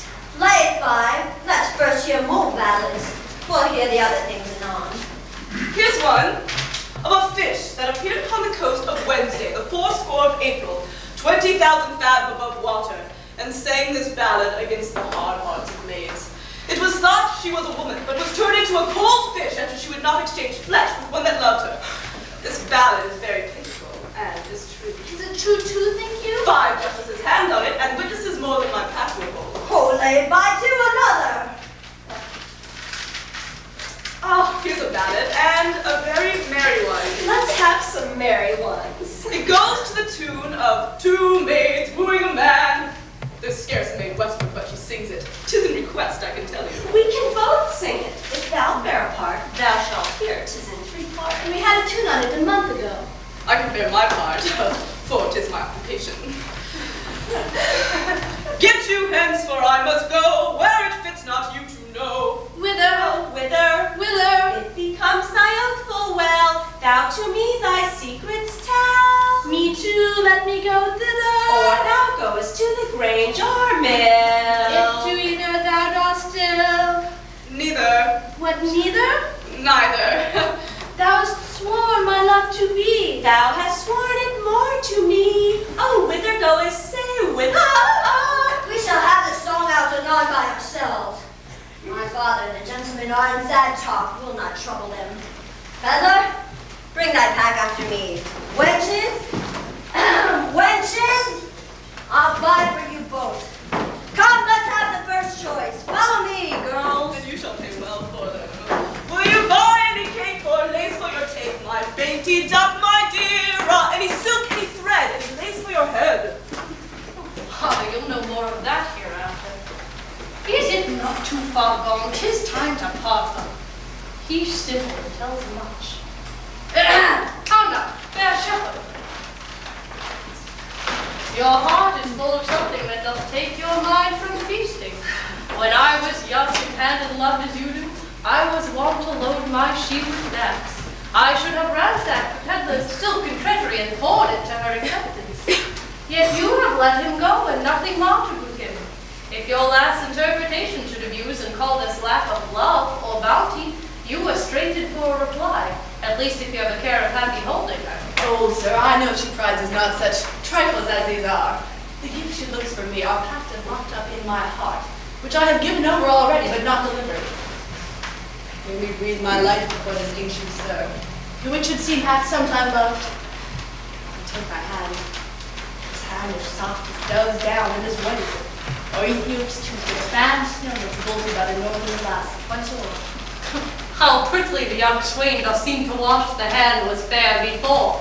But I have put me out. Come, to your protestation. Let me hear what you profess. Do, and be witness to it. And this my neighbor too. And more than he, and men, heavens, earth, and all, that were I crowned the most imperial monarch, thereof most worthy, were I the fairest youth that ever made eyes swerve, had force and knowledge more than any man's, I would not prize them without her love. For her, employ them all, condemn them, and commend them to her service, or to their own perdition. Fairly often. This shows a solid affection. But daughter, say you the like to him! I cannot speak so well, nothing so well. By the pattern of my own thoughts, I cut out the purity of his. Go, take hands of bargain! An unknown guest, you shall bear witness to it.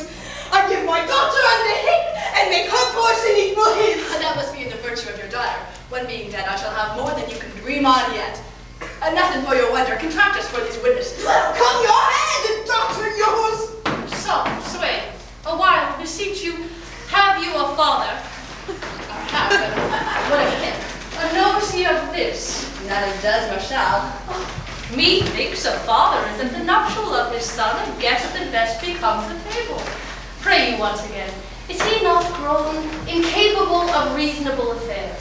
Is he not stupid with age and altering rooms? Can he speak, hear, know man from man, dispute his own estate? No, he lies bedroom and does nothing but what he did being childish? No, grave sir, he has his health, and ample strength indeed than most have about his age. Why then, by my white beard, you offer him a wrong something unfilial. Reason. My son should choose himself a wife, and I, his father, all whose joy is fair posterity, should have some counsel in the business. Ah, yield all this, good sir. But for some other reason which 'tis not fit you know, I not appoint my father of this business. Let him know it. He must not. Prithee, let him. He shall not. Let him, my son. He shall not need to grieve in knowing of thy joy. Come, he must not mark our contract. Mark your divorce, young sir, whom son I dare not call. Thou art too base to be acknowledged. Thou a scepter's heir that thus affects a sheephook. And thou, traitor, I am sorry that by hanging thee I can but shorten thy life 1 week. And thou, fresh piece of excellent witchcraft, who of force must know the royal fool thou comest with. I'll have thy beauty scratched with briars and made more homely than thy state. For thee, folly, boy, if I do but hear, thou shouldst but sigh that thou shalt no more see this nap. As I do mean, thou shalt not. I'll bar thee from the succession, not wholly of my kin, nay, not our blood, found in the Deucalion all. Mark my words. Follow us to the court.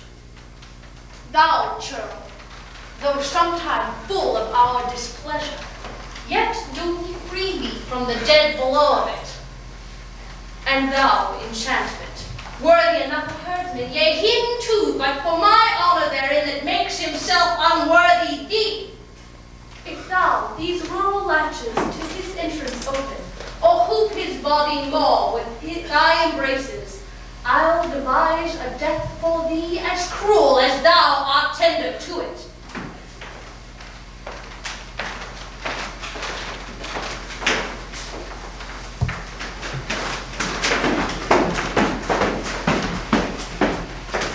Even here, undone, I was not much afeared. For once or twice, I was about to speak, and tell him this self-same sun that shines upon his court hides not his visage from our cottage, but looks on all alike. Will't please you, sir, be gone. Beseech you, of your own state take care. This dream of mine, being now awake, I'll queen it no inch further, but milk my ewes in peace. Why, how now, father? Speak ere thou diest. I cannot speak. I'll think. To know that which I know.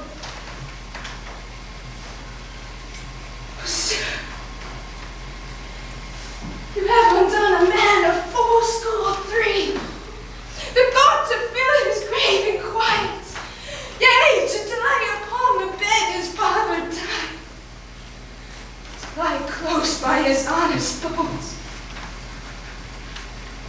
Now, some hangman must put on my shroud and lay me where no priest shovels in dust.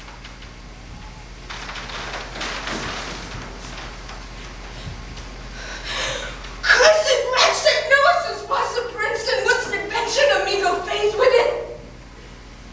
Doleman. If I might die within this hour, I have lived to die when I desire.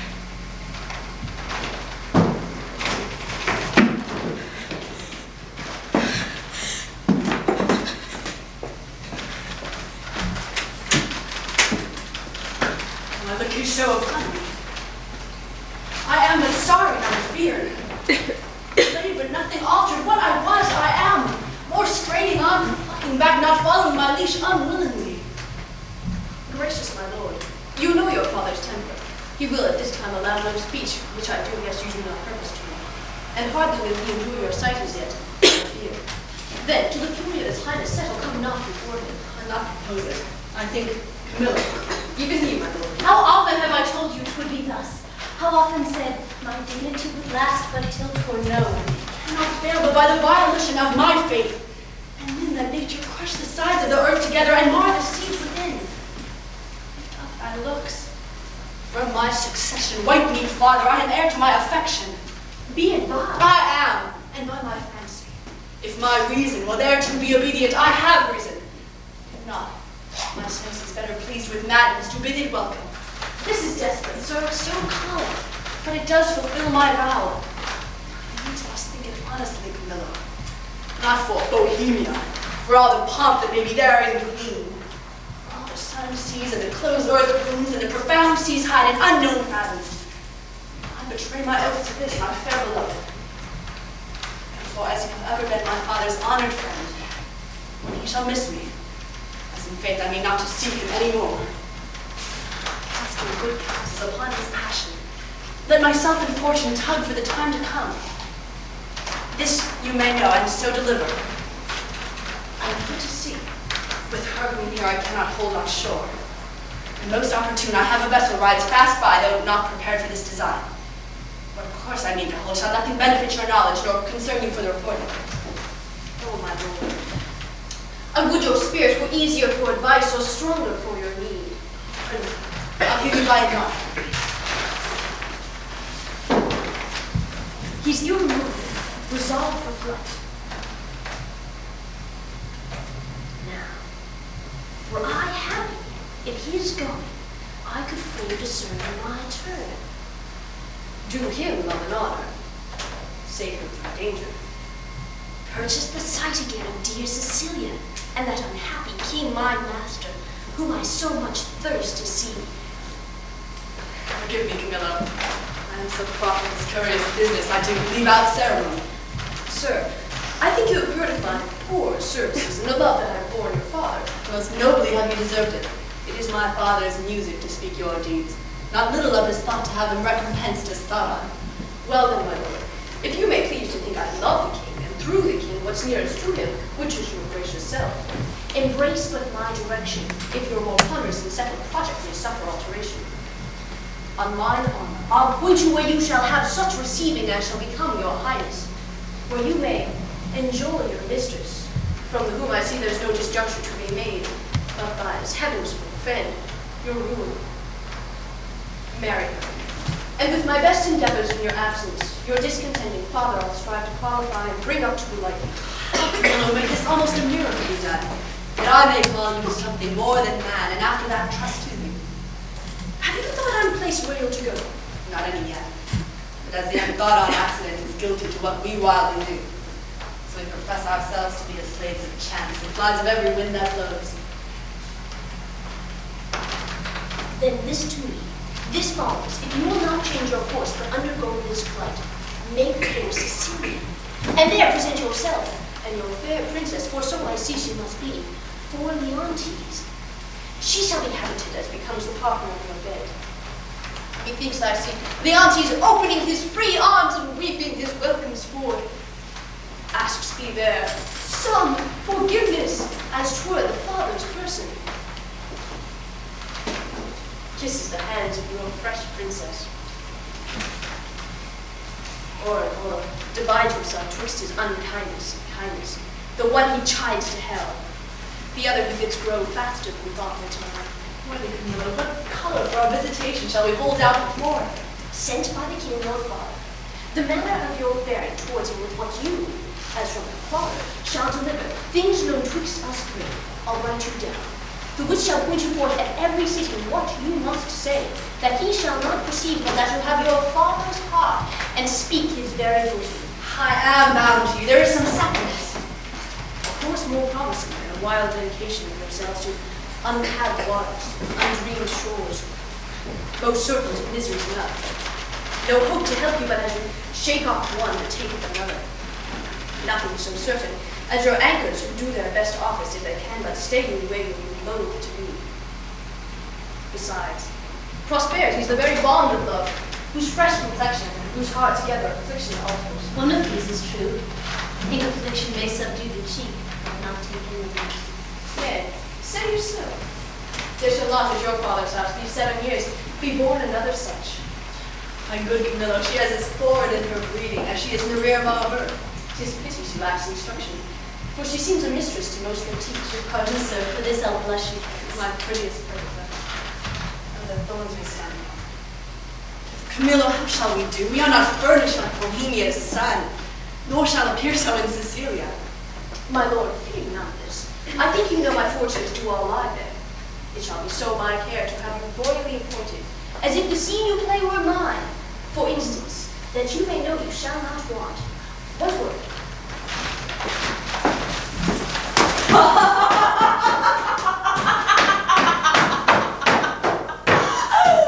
What a fool honesty is! And trust! His sworn brother, a very simple gentleman. I have sold all my trumpery. Not a counterfeit stone, not a ribbon glass, pommel brooch, ballad knife, tape glove, shoe tie, to keep my pack from fasting.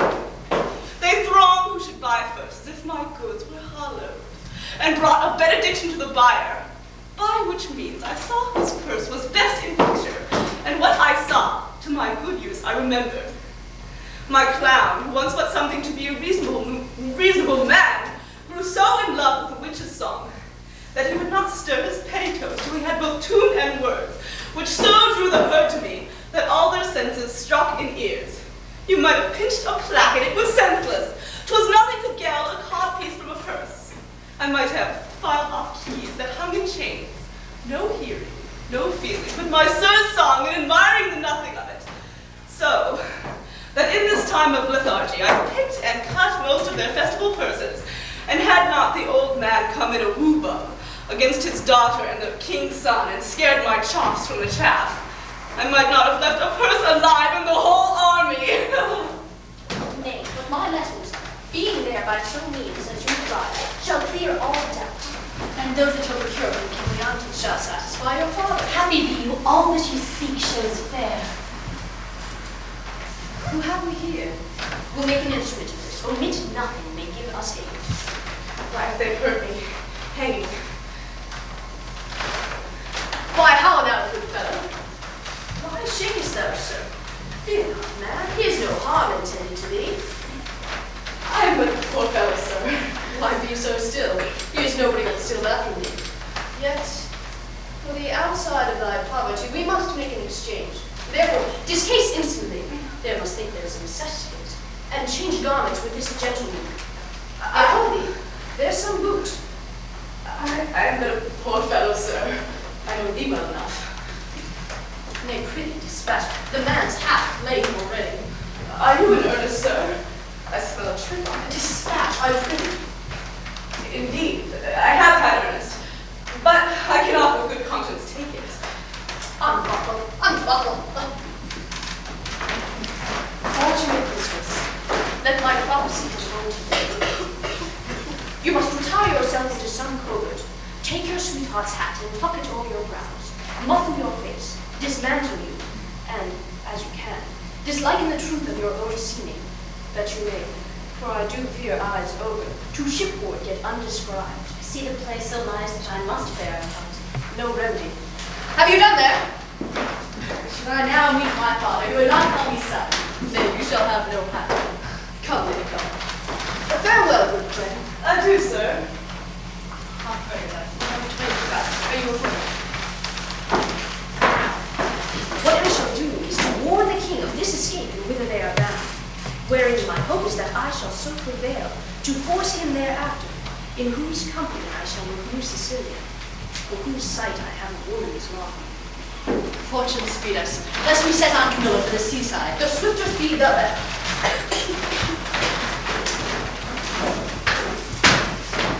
I understand the business, sir. I hear it.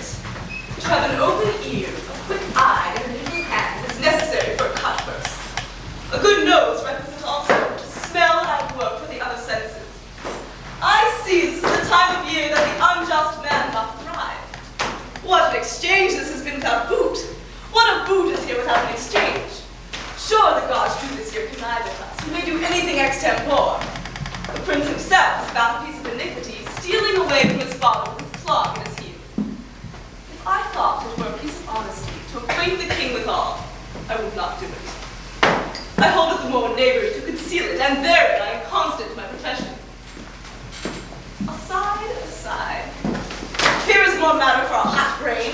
Every lane's end, every shop, church, session hanging yields a careful man's work. See what a man thou art now. There is no other way but to tell the king she is a changeling, and none of your flesh and blood. Nay, but hear me. Nay, but hear me.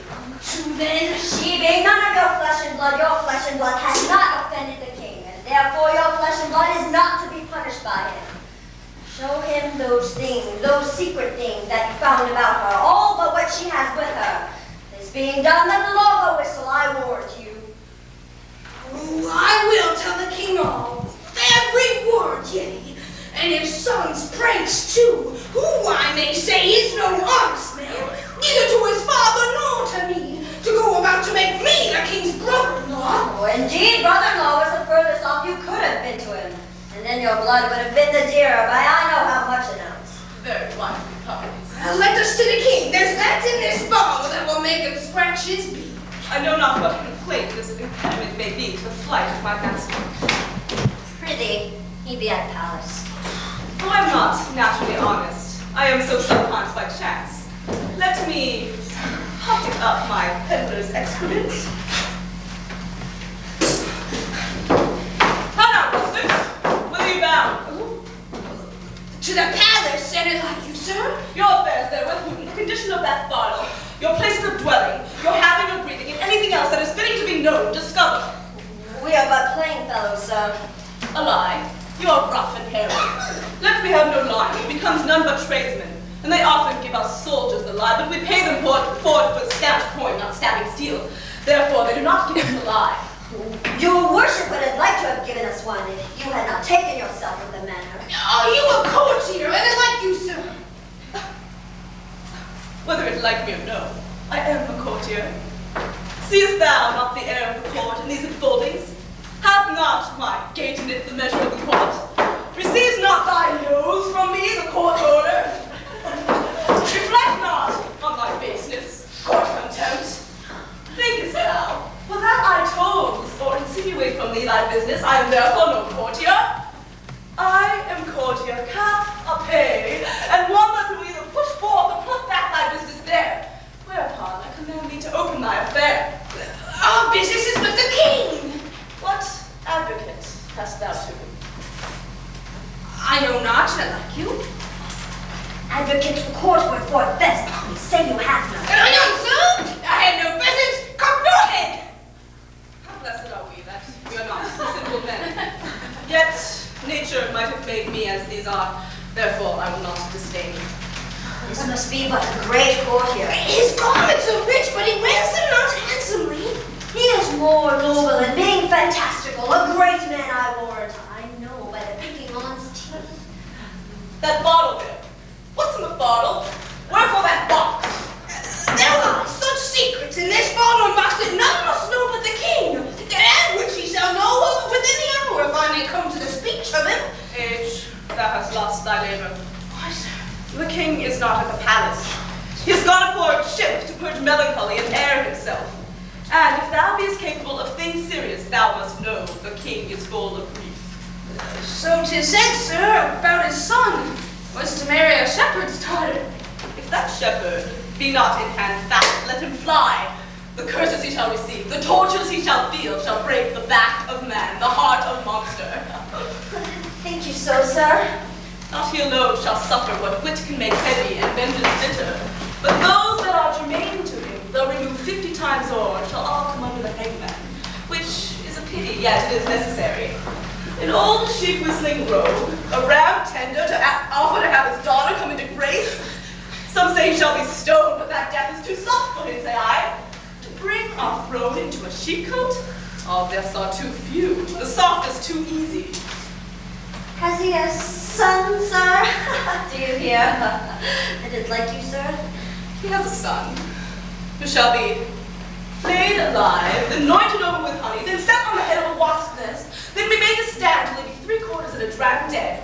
Then, recovered again with aqua vitae or some other hot infusion. Then as raw as he is, and on the hottest day prognostication proclaims, shall he be set against a brick wall, the sun looking with a salvant eye upon him, where he is to behold him with flies blown to death. What talk we of these trailing rascals, whose miseries are to be smiled at? Their offenses being so capital. Come, for you seem to be honest, plain men. Tell me, what business have you with the king? Being something gently considered, I will bring you to where he is aboard. Tender your person to his presence, whisper him on your behalfs, and if it be a man besides the king to effect your suits, here is a man shall do it. He seems to be of great authority. Close with him, give him gold. Though authority be a stubborn bear, it is oft led by the nose with gold. Show the inside of his hand to the outside of your person. No more ado. Remember, stoned, flayed alive.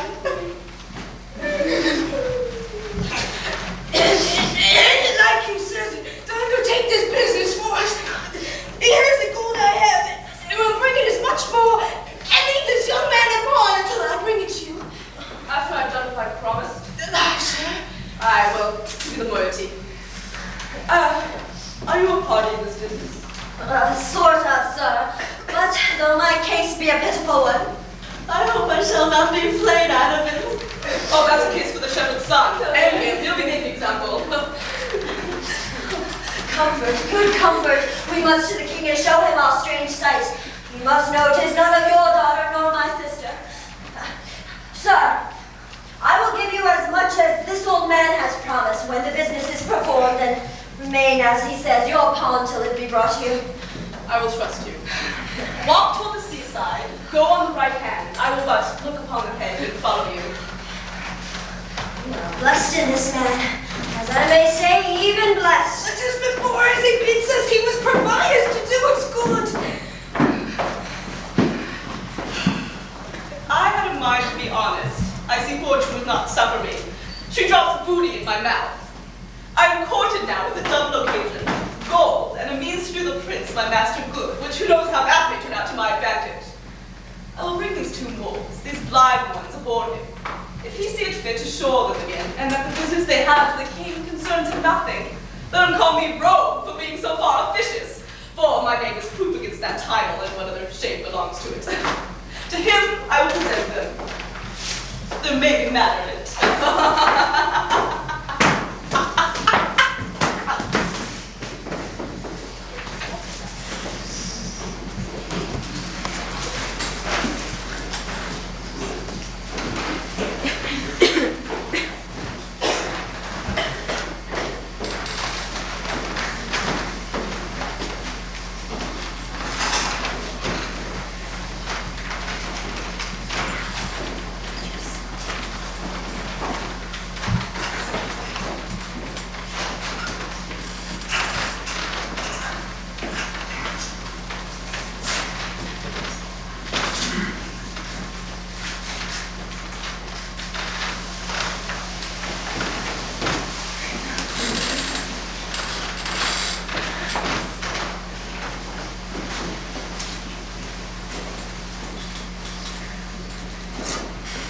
Sir,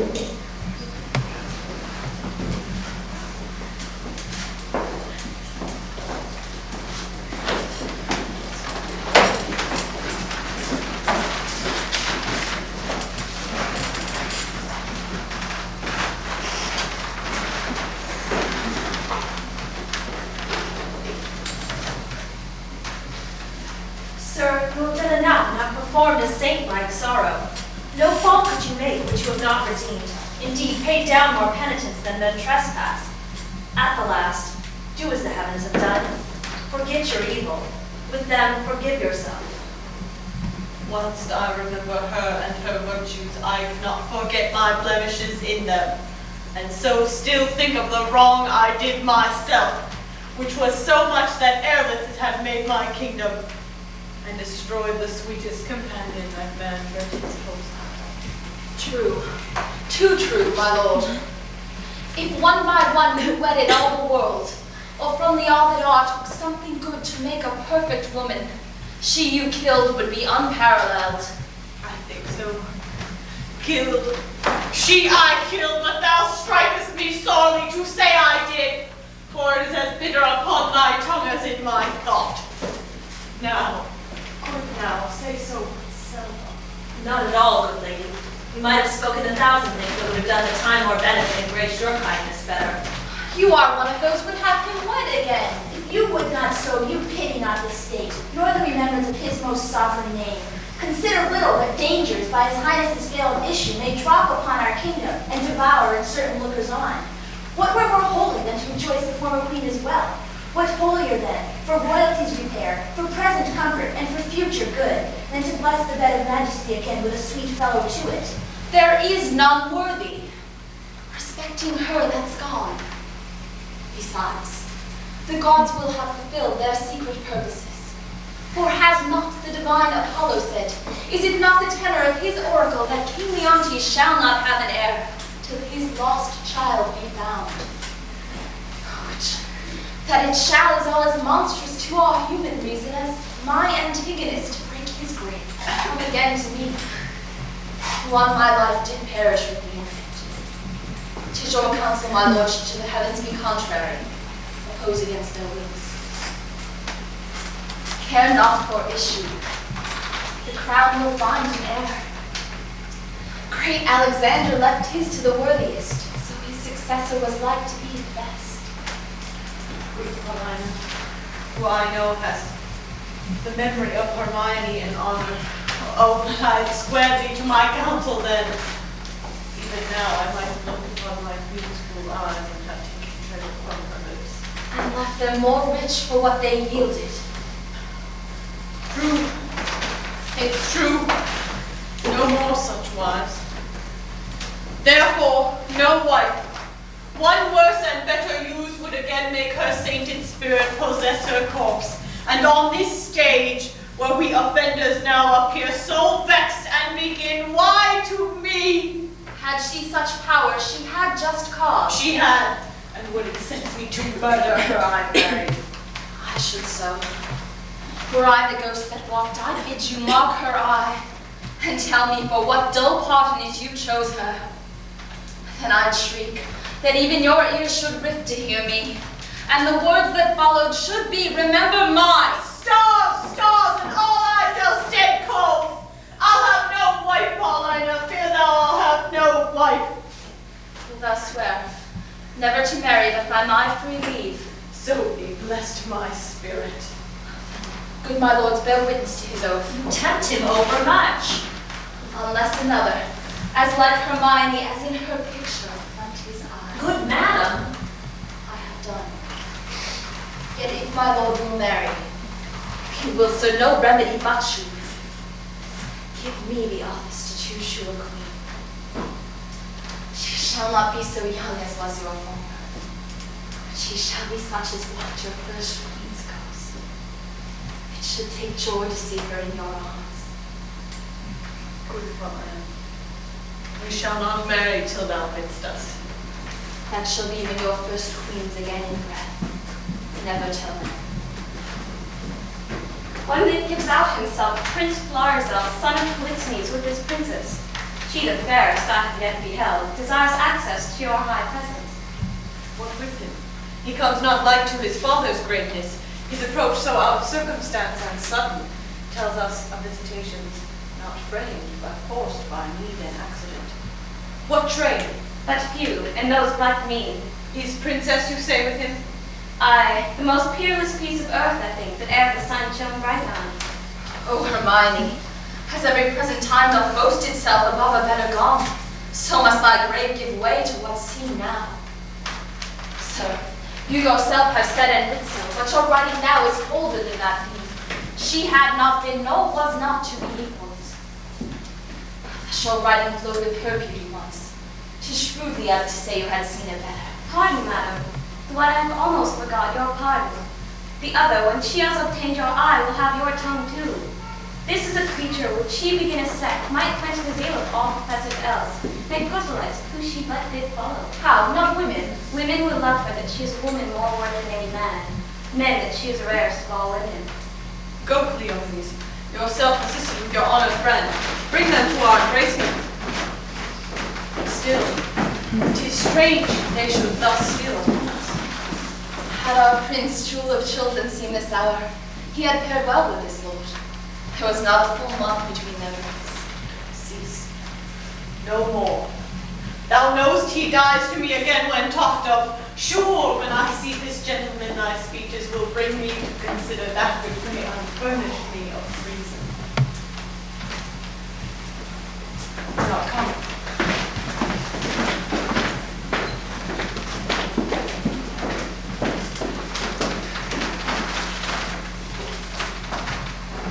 Your mother was most true to wedlock prince, for she did print your royal father off conceiving you.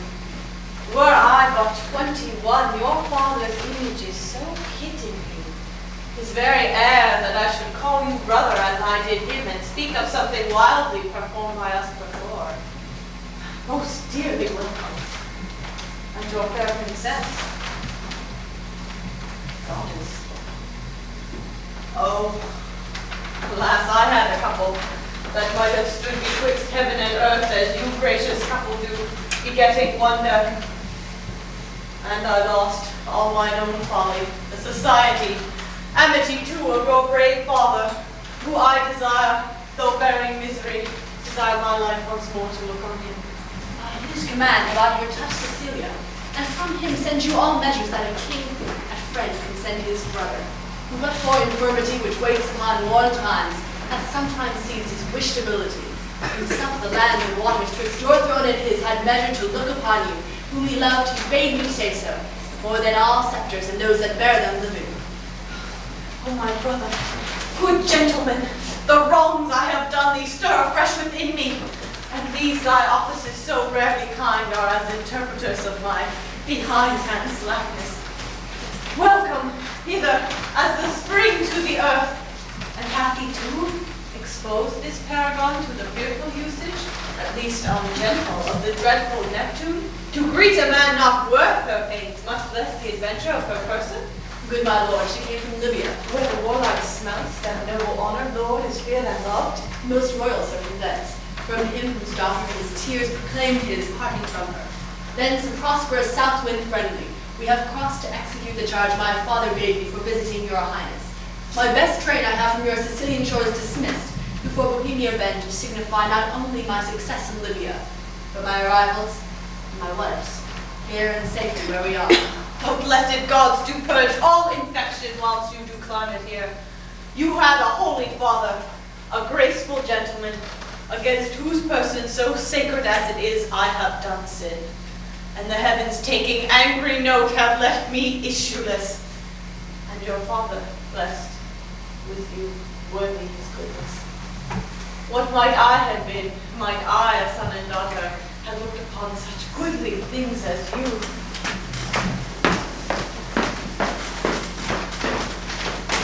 Most noble sir, that which I will report with bread or credit were rather proof so nigh. Please you, great sir, Bohemia greets you from himself by me, desires you to attach his son who has his dignities and duties both cast off, fled from his father, from his hopes, and with a shepherd's daughter. Where's Bohemia? Speak. Here in your city I now came from him.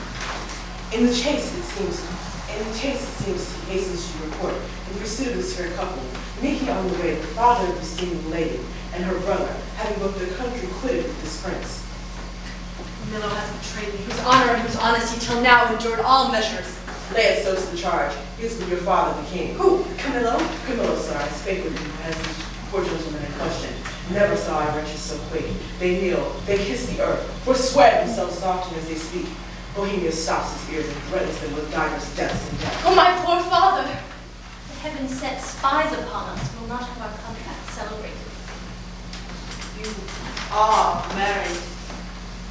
We are not, my lord. Nor are we like to be. The stars, it seems, will kiss the valleys first, the odds for highs and lows alike. My lord, is this the daughter of... She is my lord, when once she is my wife. That once I see by your good father's speed will come on very slowly. I am sorry, most sorry you have broken from his liking where you were tied in duty. And as sorry your choice was not so rich in worth as beauty that you might well enjoy her. Look up. No fortune, visible and enemy, should chase us with my father. How no John hath she to change our loves? Beseech you, sir, remember since you owe no more a time than I do now.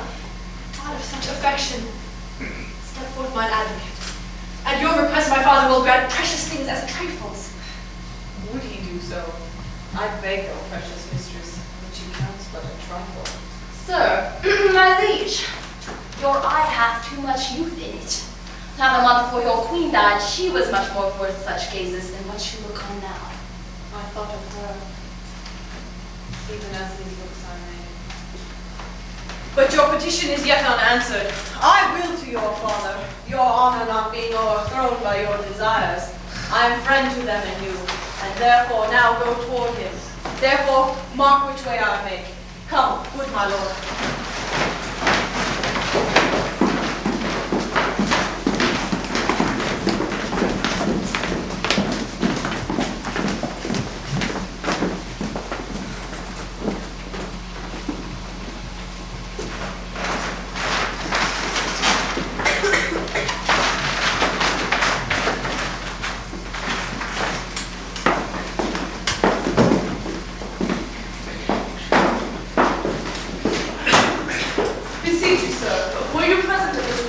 I was by at the opening of the farm, heard the old shepherd deliver the manner how he found it. Whereupon, after a little amazedness, we were all commanded out of the chamber. Only this, methought I heard the shepherd say he found the child. I would most gladly know the issue of it. I made a broken delivery of the business. But the very changes I perceived in the king and Camillo were notes of admiration. There was speech in their dumbness, language in their very gesture. They looked as they had heard of a world ransomed or one destroyed. They seemed almost, with so staring on one another, to tear the cases of their eyes. A notable passion of wonder appeared in them, but to the wisest observer that knew no more would see, could not say if the importance were joy or sorrow, but in the extremity of the one it must needs be. Here comes a gentleman who happily knows more. What news, Rogero? Nothing but bonfires. The oracles fulfilled, the king's daughter is found. Such a deal of wonders broken out within this hour that ballad makers cannot be able to express them. But here comes Lady Palmyra's steward. He can deliver it to them. How goes it now, sir? This news which is called true is so like an old tale that the verity of it is in strong suspicion. Has the king found his head? Most true. Ever truth or pregnant by circumstance? That what you hear, you'll swear you'll see there is such unity in the proofs. The mantle of Queen Hermione's, which ruled out the recommend. The letters of Antigonus, which they know to be his character. The majesty of the creature's resemblance to the mother. The affection of nobleness that nature shows above her breeding, and many other circumstances proclaim her, all certainty to be, the king's daughter. Did you see the meeting of the two kings? No. Then you have lost a sight which had to be seen, cannot be spoken of. There might to be held one joy crowned another, so, and in such a manner that it seems sorrow wept to take leave of them, for their joy waited in tears. There was casting up of eyes, holding up of hands, with countenances of such distraction that they're to be known by garment, not by favor. Our king, being ready to leap at himself for joy, as if that joy were now become a loss, cries, "Oh, thy mother, thy mother." Then asks Bohemia forgiveness, then embraces his son-in-law, then worries his daughter with clipping her. Now he thanks the old shepherd who stands by like the weather-bitten conduit of any king's reign. I have never heard of such another encounter which lays point to follow it, and none does description do it. What pray you became of Antigonus that carried him to battle? Like an old tale still, which is matter to rehearse, though credit be asleep and not in the open. He was torn to pieces with a bear. This avouch of the shepherd's son was not only his innocence, which seems much to justify him, but a handkerchief and rings of his that Paulina knows.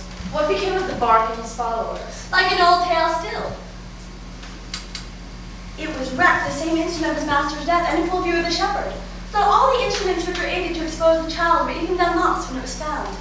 But oh, the noble combat twixt joy and sorrow which was fought in Paulina, should one eye decline for the loss of her husband. Another elevated that the oracles fulfilled. She lifted the princess from the earth, and so locks her in embracing as if she would pin her to her heart, that she might no more be in danger of losing. The dignity of this act was well worth the audience of kings and princes, for by such it was acted. One of the prettiest touches of all, and that which angled from mine eye, caught in the water though, not fish, was when at the relation of the queen's death, and how she came to it sadly confessed and lamented by the king. How attentiveness wounded his daughter, till from one son of daughter to another she did, then alas, I would fain say bleed tears, for I know my heart wept blood. It was most marvel there changed color, some swooned, all sorrowed. If the world had seen it, the woe had been universal. Are they returned to court? No.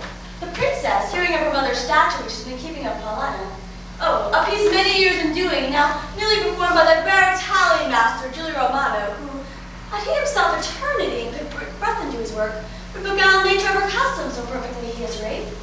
He so near to Hermione hath done Hermione, that they say one would speak to her, and stand in hope of answer. Thither, with all greediness of affection have they gone, and there they intend to sup.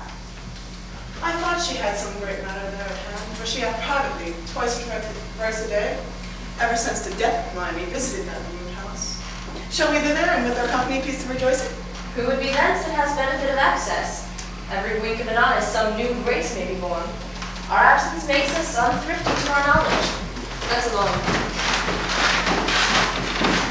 Now, had I not the dash of my former life in me with preferment drop on my head, I brought old man, the son of Lord Prince, told him I heard them talk of a fardel and I know not what.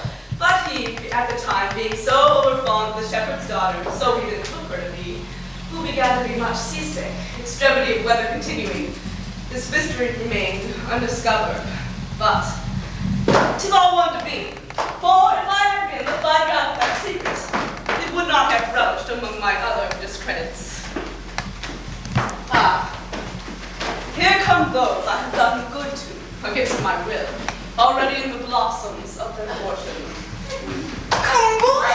I am past small children, but thy sons and daughters will be all gentlemen born. You denied to fight with me this other day because I was no gentleman born. See you these clothes? Say you see them not and think me still no gentleman born. You had best to say these robes were not gentleman born. Give me the lie, do, and try whether I am not now a gentleman born. I know you are now, sir, a gentleman born. I and have been so any time these 4 hours. And so have I, son. And so you have, but I was a gentleman born before my father, for the king's son took me by the hand and called me brother. And then the 2 kings called my father brother, and then the prince my brother, and the princess my sister called my father father. And so we wept, and those were the first gentlemanlike tears that ever we shed. And we may live so to shed many more. Aye, else 'twere hard luck being in so preposterous a state as we are. I beseech you, sir, I beseech you to pardon me all the faults I have committed upon your worship and to give good word to your prince, my master. prithee, son, do. We must be gentle now, we are gentlemen. Thou wilt amend thy life. I, and it like your worship. Give me thy hand. I will swear to the prince thou art an honest fellow as any in Bohemia. You may say it, but not swear it. Not swear it, now I'm a gentleman. Let Boers and Franklin say it, I'll swear it. How if it be false, son? If it dare be false, a gentleman may swear it on the behalf of his friend. And I will swear to the prince thou art a tall fellow of thy hand, and that thou wilt not be drunk. But I know thou art no tall fellow of thy hands, and that thou wilt be drunk. Oh, but I'll swear it. But I wouldst thou would be a tall fellow of thy hands, and that thou wilt not be drunk. I will prove so, sir, to the best of my ability. I prove a tall fellow.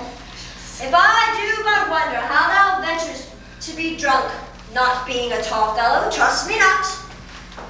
Hark, the kings and the princes, our kindred, are going to see the queen's picture. Come, follow us. We'll be thy good masters.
All my services you have paid home, but that you have vouchsafed with your crown brother, and these your contracted heirs of your kingdoms my poor house to visit.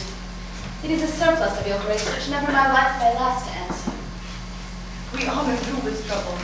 But Paulina, we came to see the statue of our queen. Your gallery we have passed through many times, not without much content in many singularities. But we saw not that which my daughter came to look upon, the statue of her mother. As she lived peerless, so her dead likeness I do well believe excels whatever yet she looked upon, or hand of man hath done. Therefore I keep it lonely, apart. But here it is. Prepare to see the life as loudly mocked as ever still sleep mocked death. Behold and say 'tis well.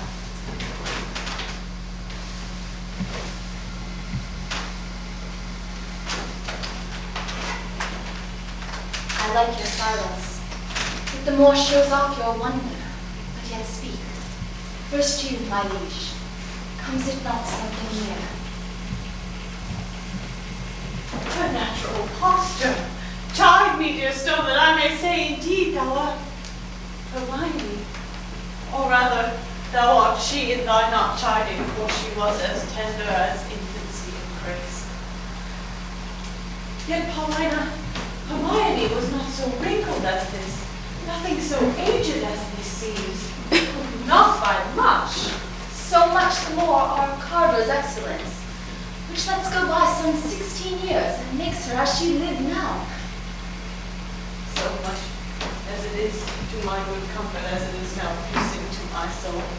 Oh, thus she stood with such majesty of life, warm life, as now it coldly stands when first I wooed her. I am ashamed. Does not the stone rebuke me for being more stone than it? O royal peace, there's magic in thy majesty, which has my evils conjured to remembrance, and with thy admiring daughter standing like stone with thee. And give me leave, and do not say 'tis superstition, that I kneel and then implore her blessing. Dear lady, that ended when I but began, give me that hand of yours to kill. Patience. The statue is but newly fixed, the color's not dry. My lord, your sorrow is too sorely gone. When 16 witches cannot blow away so many summers dry, scarce any joy did ever so long live. No sorrow like it here much sooner. Dear my brother, let him that was the cause of this have the power to take off so much grief from you as he will piece up in himself.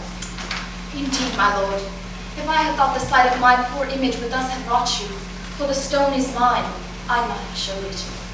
Let be. Let be. Would I were dead, but that me thinks already. But what was he that did make it? See, my lords, would you not deem it breathe? And that those veins did barely bear blood. Masterly done. The very life seemed to move upon her lip. Fixture of her eye has motion in it, as we are marked with art. I'll draw the curtain. My lord so far transported that if thinking on it lives. Good Paulina, make me to think so 20 years together. No settled senses of the world can match the pleasure of that madness. Let it alone. I am sorry, sir, to have thus disturbed you. But I could afflict you further. Do, Paulina, for this affliction has a taste as sweet as any cordial comfort. Still, methinks there is an air comes from her. Let no man mock me, for I will kiss her. Good my lord, forbear. The ruddiness upon her lip is wet. You'll mar it if you kiss it. Stain your own with oily painting. Shall I draw the curtain? No. Not these 20 years. So long could I stand by or looker on. Either forbear, quit presently this chapel, or resolve you for more amazement. If you can behold it, I'll make the statue move indeed, descend and take you by the hand. But then you'll think, which I protest against, I am assisted by wicked powers. What you can make her do, I am content to look on. What to make her speak, I am content to hear, for 'tis as easy to make her speak as move. It is required you to awake your faith. Then all stand still. Or those that think it is unlawful business I am about, let them depart. See, no foot shall stir. Music. Awake her, strike! It is time. Descend. Be stone no more. Strike all that look upon with marble. I'll fill your grave up. Stir. Nay, come away. Bequeath to death your numbness, for from him dear life redeems you. You perceive she stirs. Start not. Her actions shall be holy as you hear my spell is lawful.